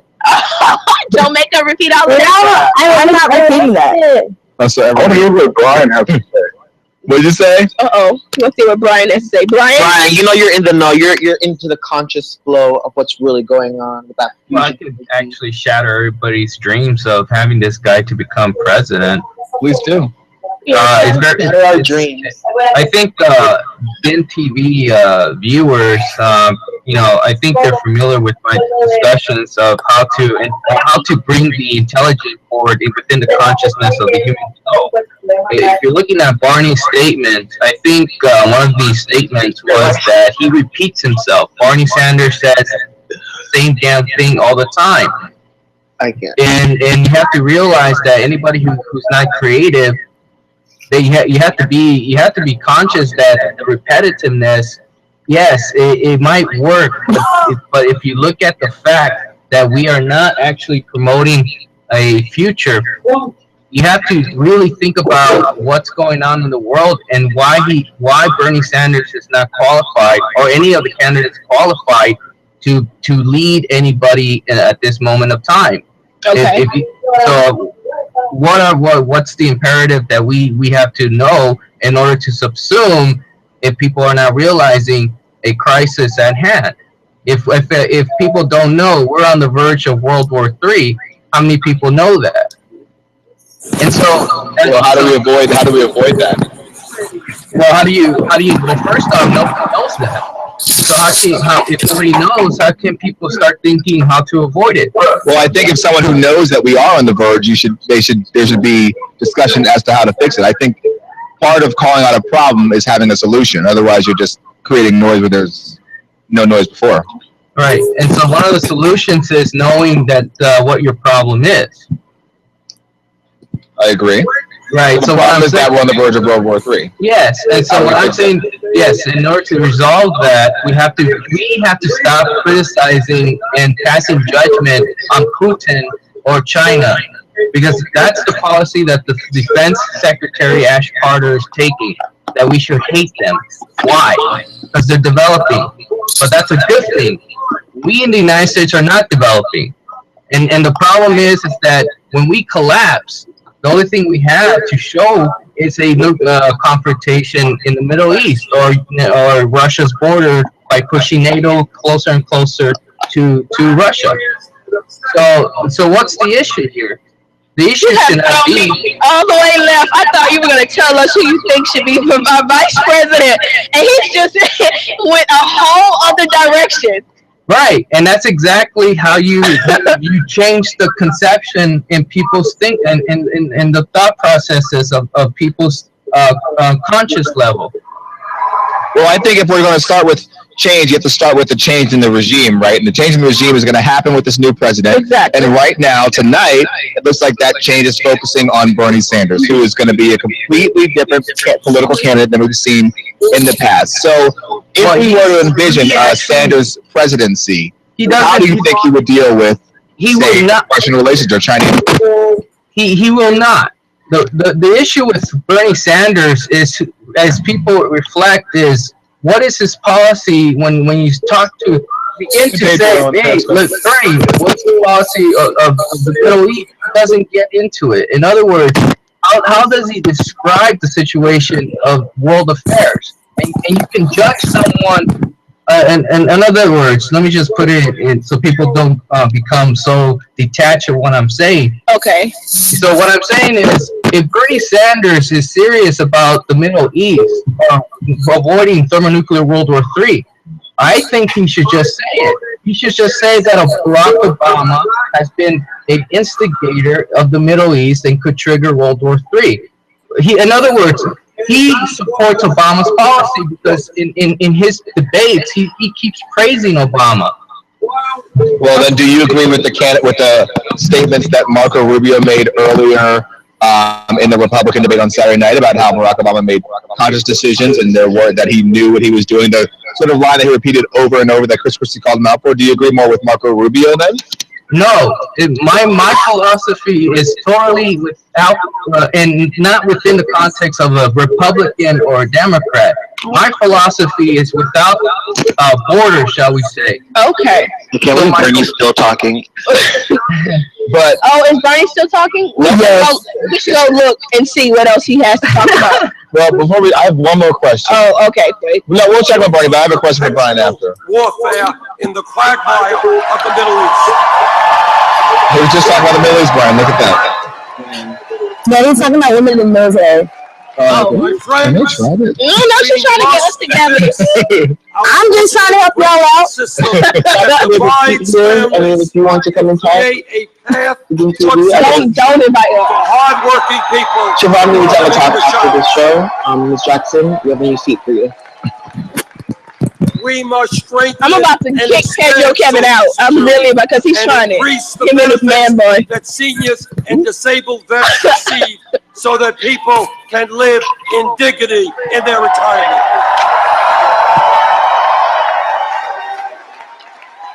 We must rebuild our crumbling infrastructure, and when we do that, we create more decent paying jobs. Bye. Thank you for joining us, Victoria.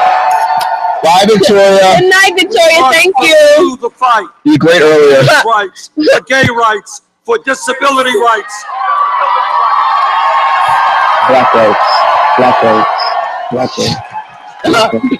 Black rights. We must, against stronger and stronger opposition, protect the I guess right Trump is of coming a up woman after this. to control her We're not dealing with it. body. I had a real question today. We're going to go back to Sanders, but he just made a comment about a right for a woman to control her own body and decisions that she makes with relation to her body. And I'm sure that includes abortion, as well as birth control. Mm-hmm.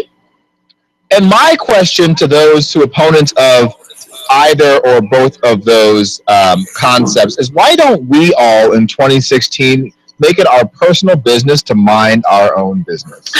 You know what I mean? Like, no matter how you feel about a woman's right to choose or a woman's right to take birth control so that she doesn't get pregnant, it's like, at the end of the day, whose business is it?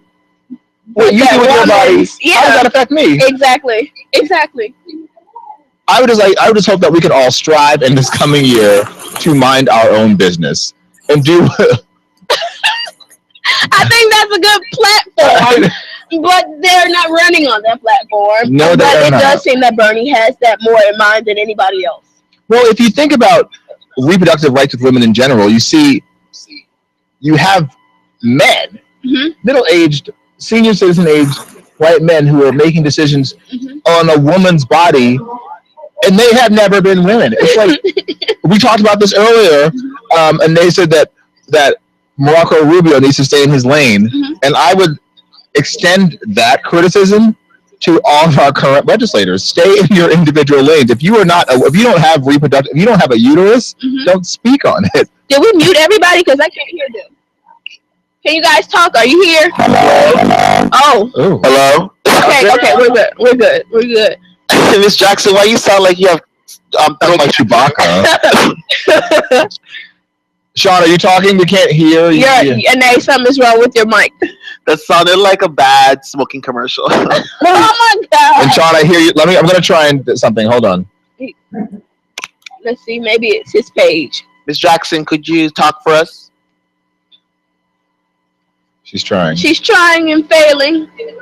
Okay, can we get a roll call? Everyone say here. Yeah.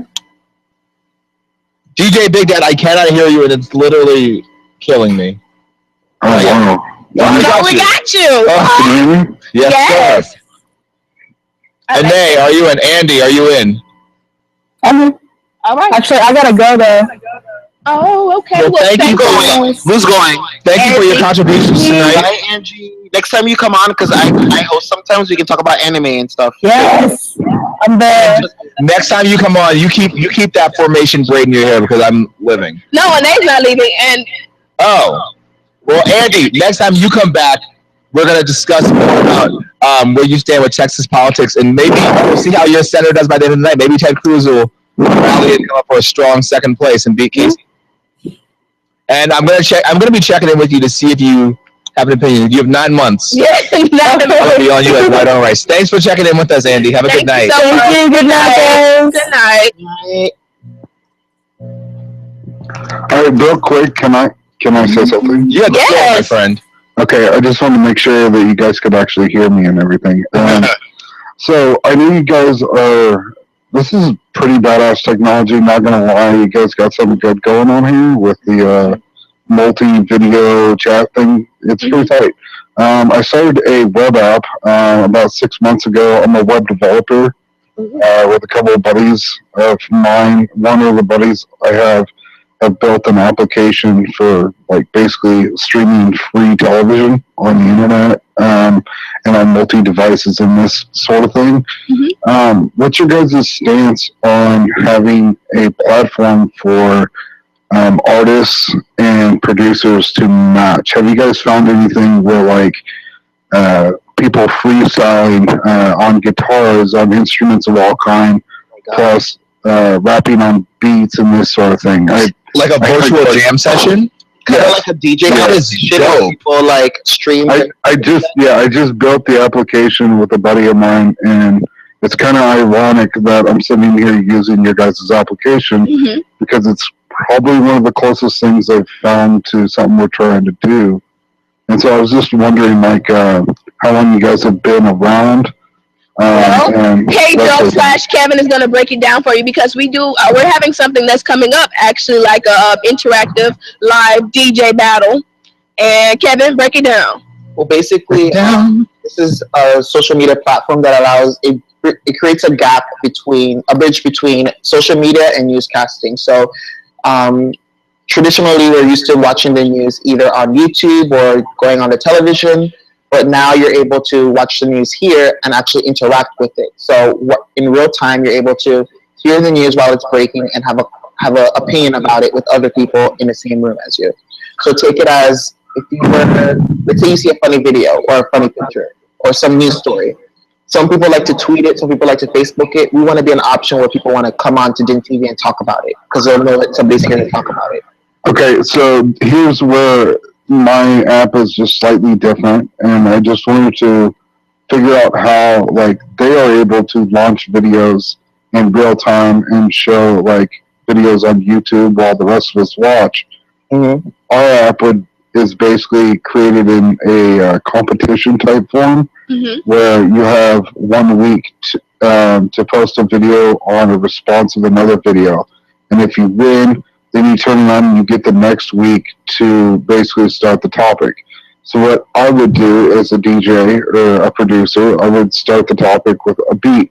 And I'd say the person that gets the most views, or based on my opinion, who gets to start the next week. We've already created this, and it's online for basically like fun, politics, family, these sort of topics.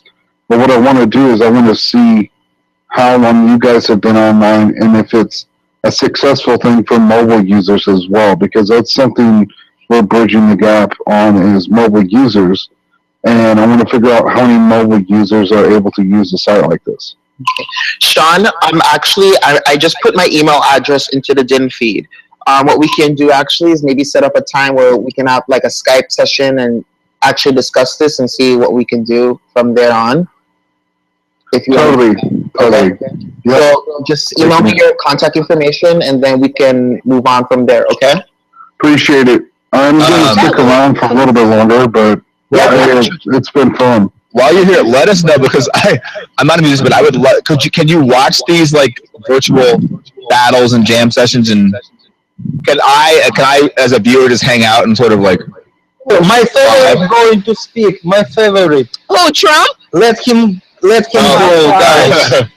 Oh, Carril's candidate has the floor. About anything. I'm just probably. He's gonna go on to Look at his face. He loves I it. have time for this. He loves it.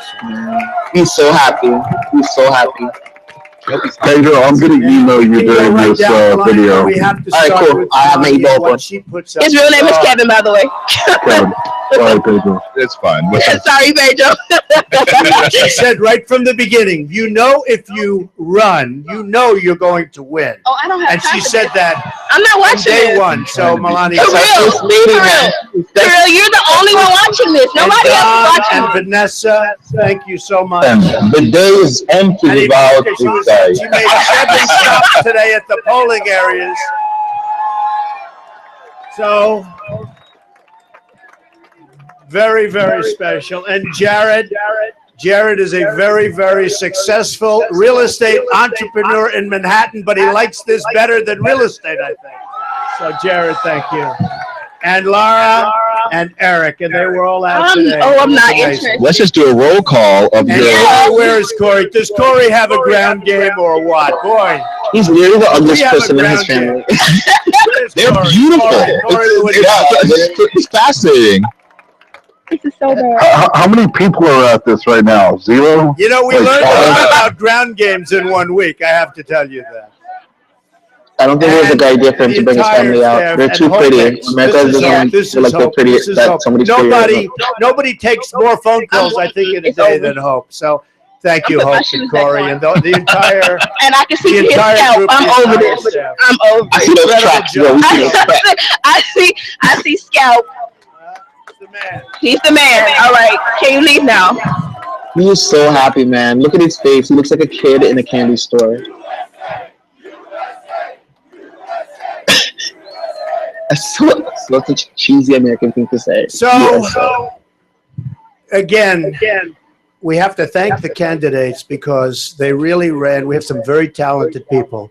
And to be victorious against some of these people, even if it's for 1 week, but believe it's going to be for many weeks, okay?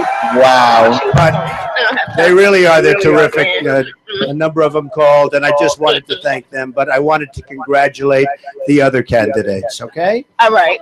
Now that I got that over with. You know, it's always tough, and then tomorrow, boom, boom. But that's the way it is, and really, you have some real talent. We have some real talent in the Republican Party. What's going on with his face? Is he on a chemical peel or something? Thank you very much. He looks really red in the face. Jay, are you still with us? Are you falling I'll asleep? I'll tell you what. You have someone calling in on blast. We want to thank the people of New Hampshire. Right? Welcome to We love the DINtv.com. people of New Hampshire. Oh, I'm so shiny on you. You know, I said it, and I said it even a year ago. I said, I think I'm going to do really well there because I'm here a lot. I didn't really formation in front of the camera. And I love it so much. I'm sorry. And I love the people. And I said, Okay, what do you want me to do? Watch Donald Trump instead? I'm finding my and then all life. of a sudden, we started getting numbers in, and everyone said, how come they like Trump so much? But I have so many friends up here, and they are special people. So He looks like a burnt raccoon right now. we love you. We're going to be back a lot. He does. He looks really, I don't know where he was. I don't know what Joy Carilla can look. Listen. So basically, we can like Trump, okay? we can come to the conclusion that Trump is very much so happy with his win. He's a very sexy old man. We know that. Okay. He's so gorgeous. It's a well-deserved win. He is certainly, he worked hard for this. Yeah. He campaigned very differently in New Hampshire than he did in Iowa. He was a very active participant in the Republican race. He correctly used the momentum that he built. And I think he's enjoying the fruits of his labor. So, I mean, for nothing else, you have to congratulate Donald Trump on what he has done. He has come from an outlier candidate to the front runner for the Republican candidacy for the president of the United States. It's horrible. This is the greatest deal he'll ever seal for him. He really knows the secret. I'm telling you, because I remember I'm serious. Like back in the day, talk about being president, people used to laugh in his face. Like, right. I thought he was playing though. Yeah, so that's why I was laughing. I need to know what books he's reading. What's the secret? Is it just like a vision board? Does he have like a vision board? Like it's just like this, okay? There's guys out there that get tons of girls by being dicks, right? So that's my analogy. That's all I gotta say. That's good. That's how you get it, man. In this world, just gotta be a douche. Nice guys finish last. And Anae, would you like to weigh in on this, Anae? He like her some trap dude. Anae, is Anae muted? Is Anae, why are you not talking to us? I can't hear you. Try again. If at first you don't. Look at that dimple though. That dimple is on fleek. I love me some dimples. Dude. Oh, see his mind. Calm down. Calm down. Can you imagine if Can you guys hear me though? Yes. Now we can hear you. The dimple is like, oh, there we go. Oh, look at that dimple. Okay. Talk to us about Trump. This is your. I have nothing to say about Trump. That's it. That's some good bronzer. Highlight on fleek. Highlight underneath his eyes. Why is everything so white here and then orange here? I know. Whoever's doing his contour is doing a terrible job. He's got a. Can you imagine it when they're contouring? He does his mouth like this. This is so horrible. Is he the last person to speak, or is somebody else speaking after him? Pretty much. No, that's it. He's just gonna go on for a long time. We'll see the highlights on the news. About anybody else. We'll see the highlights on the news. We will. No, you guys will just hear it on bad lip reading. Kirill is the only one who wants to. You guys tell us if you really want to hear the rest of Trump's speech. I know. Periscopers, Meerkatters, let us know if you don't know what we're doing. We're watching Donald Trump's victory speech. He won the Republican primary in New Hampshire tonight with about, it's 34% of the vote right now, with most of the precincts reporting. John Kasich, the former governor of Ohio, is in second place, and Ted Cruz is in third place. What we know that this means is for the South Carolina primary, Donald Trump and Ted Cruz are definitely in. Yes. Marco Rubio already qualifies, and John Kasich now qualifies. The rules for the South Carolina primary, we're going to find you the exact rules and put it in the DINtv.com feed. But the rules, I believe, are that you need to finish in the top 3 slots in a previous caucus or be polling top 5 nationally. And if that's the case, Marco Rubio, Ted Cruz, and Donald Trump were already in because they won Iowa. And now John Kasich is among the winners as well. So the 5th place winner, whoever else is polling the top 5, will likely be invited to caucus in South Carolina. And I think, like Anae said, it'll be Bush because he made such a large push in New Hampshire, despite having to ask his audience to clap for him after that point. I think what we will see, and you heard it here first, is that tomorrow we are going to lose in the race, not life, either Dr. Ben Carson. He's done. This is Carly Fiorina. She's gone. She's done. Or Governor Chris Christie. Christie to go. And Chris Christie, I just have to say this to you. This is no shade and facts only. There's not been an obese president since Martin Van Buren. That's shade. That was shady. That's also a fact, you guys. Martin Van Buren, who was president literally from 1837 to 1841, he has been the only obese president in the history of the United States. We've had 44 presidents. So Donald Trump isn't that slim himself. So he's not that slim, but he's not Chris. Let me show you. No. All you gotta do, baby girl, is type in Chris Christie food. Oh, I know how to do it. Oh, I know. He has lost so much weight. Would you say so much, or would you say he's lost weight? He's lost weight. But that bridge schedule had him stressing. Oh, Jesus. So it's just. But white is not flattering on anybody. Wait, why is he talking to the people from ESPN? He was. Oh, he's at a game right now. Yeah, it looks like he's at some game. But it's just a real thing for him to consider. And he's doing such a great job in New Jersey. He had such momentum, and he did such a great job. Shutting down like bridges and stopping traffic. Oh my goodness! Who posted this cover of the Daily News? Is this real? Is this the cover of the Daily News for tomorrow? No, it's not. Who posted Who this? posted this? That's funny. The Daily. Can we just discuss if you guys follow New York politics? The Daily News is a very irreverent but factual news source. Is it? Yeah, the Daily News has been their covers as of late with regard to the presidential campaign have been nothing short of phenomenal. I'm going to post this one. If you all recall, there was a Republican debate where Ted Cruz said that Donald Trump had New York ideals, and this was their response to that. It was literally drop dead Ted with the Statue of Liberty giving him the middle finger. The Daily News really does not care how you feel about them. They will let you have it, and hopefully they don't have a Paris episode again. What? Remember the news team who was writing about whatever they want to, and the Muslims went in there and shot everybody up because they were like defaming their like leaders. Yeah, we'll be right back on.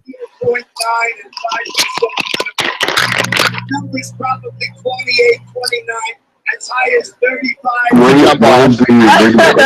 There you are. We would never leave you for too long. We just like to refresh and get our makeup touched up. To Red Lobster today. They did a good job today. You tried it. If they broadcast good, I'll take their butts to Red Lobster. I mean, let me put on my little outfit though, right, and give you Beyonce goodness first. People with sleeping clothes on at Red Lobster. That's true. Don't do that. Oh my God, those biscuits though. So forgive me for changing topics. Kevin, are you the developer on this website? Actually, no, I'm not a developer. I'm like one of the hosts. The actual developer is Kirill, that really awesome guy right over. Hi, Kirill. I don't know if he's paying attention to us. Yeah, Kirill is. There goes Kirill. I got your email. I forwarded it to him, so just look out for a response from us. Okay? Yeah, dude. I would love to talk to you as long as it's not about Trump. Okay, for sure. Guys, this is networking at its finest right here. I'm just saying, like, I love it. And that's the cool thing about DIN. Not that I just want to plug this for a second. And this is for our Meerkatters, Periscopers, and Blabbers as well. It's all about interactive news. This is the future of news, right? So we'll be able to interact, and that's how we keep a pulse on what's going on. That's how we spread information, correct information. We check ourselves. We have sources that are shooting right on DINtv.com, and it's a way for us to really be involved. I think that we have people. We had Andy on earlier, who's never really been politically active. This is her first presidential campaign, and she got to hear other people's opinions, but people her age who have similar concerns to her, and it really helps sort of set her landscape and let her find out where she wants to go and who she wants to vote. And we do it here, and it's like a judgment-free zone. We can have the biggest people like supporter. Brian, who is a visionary, and he also is supporting his own site. It's a LaRue pack. LaRue. I think that's what it's called. LaRue pack. Brian. Okay. Yeah, that's what we're gonna go with. And he's also pushing for that. And this is just a great platform for you to get your voice heard. So we might be wrapping up tonight, but we will be back tomorrow. When? What time? Kevin, break it down for us. Time on at 5 tomorrow. Make sure you check us out. I'm actually going to Eastern time. Yes, sir. Eastern time. I'm going to put our Facebook link in the DIN feed so you can follow our Facebook group. We always post any updates when it comes to the website on there. So anything new, you're going to find out right on there. Okay? Sweet. Appreciate it, guys. No problem. Thank you. And we are just smart and not going to sign up. Before we do, we're going to give you guys all of our links. I am your host, Peter Davidson II, Peter Davidson II. You can find me on Instagram, Twitter, and Facebook, and it's all the same. Instagram.com/Peter Davidson II, Twitter.com/Peter Davidson II. Guys, you need to type it because nobody will remember. I'm typing it. I'm making sure I get my followers. I saw Andres do it, and I said, Yeah, Andre. Put it in the DIN feed so we can all follow each other. Yes, and I am Shay Girl Shay at Instagram. On Instagram. Oh, look at True Lily, my digital baby. And then I got Sean. We got DJ Big Dad. So wait, are you an actual DJ? And would you want to? Yeah. Yes, I really am. I'm a DJ, a producer, and a web developer. That's awesome. Well, shout out to you. I'm a producer and I'm doing web producing, but on the news side. All right, so I posted Facebook. You got that? Okay, there's Facebook. Yes. All right, here's my website. Look at this, just all of this. Just No, this is awesome. you guys are just the bomb. I have a Instagram. That's all you guys get from me. Oh my God. This lady really, really likes me. In the beginning. Kirill, we don't see you putting in your social networking information. What is make that site is super clean. DINtv.com. That is another one. It's simple.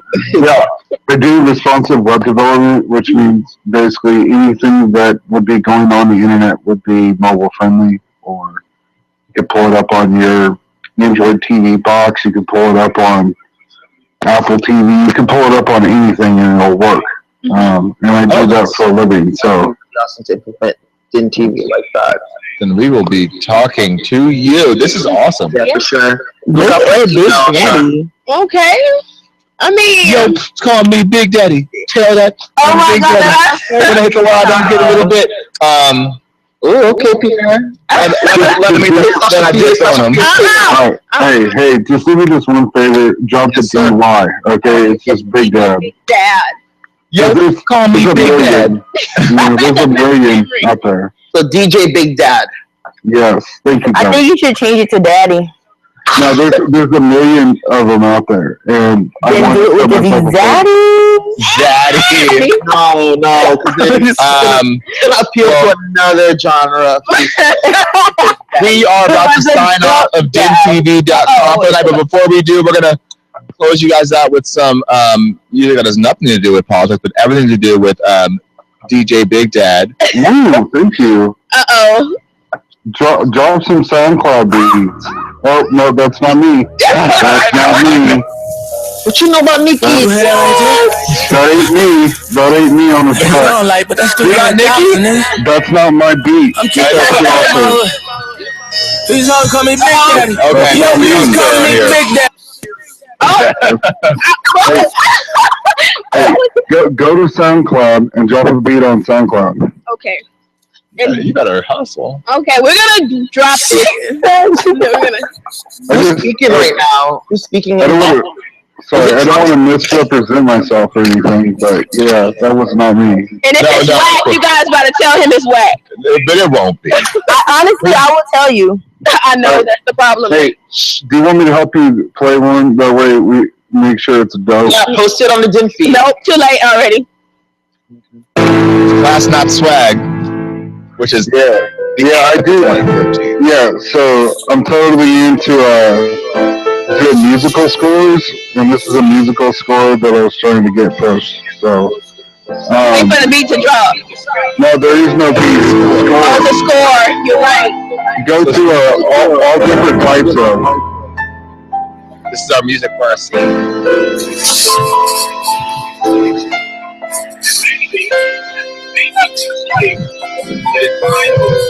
You guys are idiots. We're giving you what you need right now. This is score music. Good music, yeah. Hey, all different types of. Okay, you guys go I'm check gonna out. post your SoundCloud link, and then I'm gonna go to bed because I gotta get up at 5:45. But shout out to DJ Big Dad. It's about this life. But in the meantime, we're gonna wrap up this coverage of the New Hampshire primary 2016. Congratulations to Donald Trump and Senator Bernie Sanders. One time for them. Hillary Clinton, we'll see you in South Carolina. Ted Cruz, John Kasich, we'll see you in South Carolina. Marco Rubio, prayers up. And Chris Christie, Carly Fiorina, and Ben Carson. Listen, Won't see you anymore. We'll light a candle for some of you. Pour your drink out. You guys have an awesome night. We'll be back. Siobhan and Peter, signing. Blabbers, Meerkats, Periscope. POP, holy God. Good night, May. Did you say DPOP whole man? I just got that.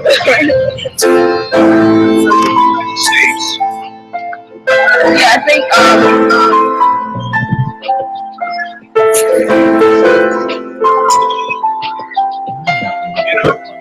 they don't guys still hear that? Yeah, we can still hear that actually. So I can actually control my own beat on you guys' platform. How? I guess that's wild. That's technology right there. I appreciate that. Oh. Or Democrat, but reminding everybody that we are Americans. Okay. I just said that. You got a look on your face like they're dropping bombs or something. We're leaving, you guys. Don't miss us too much. We want us to be back tomorrow. I'm here from 9 to 11 tomorrow. Wait. I'm thinking they like us a little bit too much. Y'all gotta get y'all life together. Don't be liking us like that. Huh? Lord Jesus. They ain't ready for it.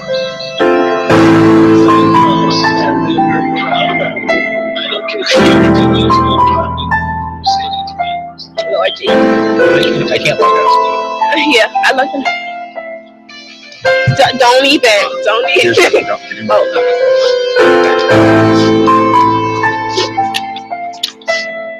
Okay, Big Dad, we'll see you later. Yes, thank you so much. Hey, thank you guys for giving me a shout out there. I appreciate that.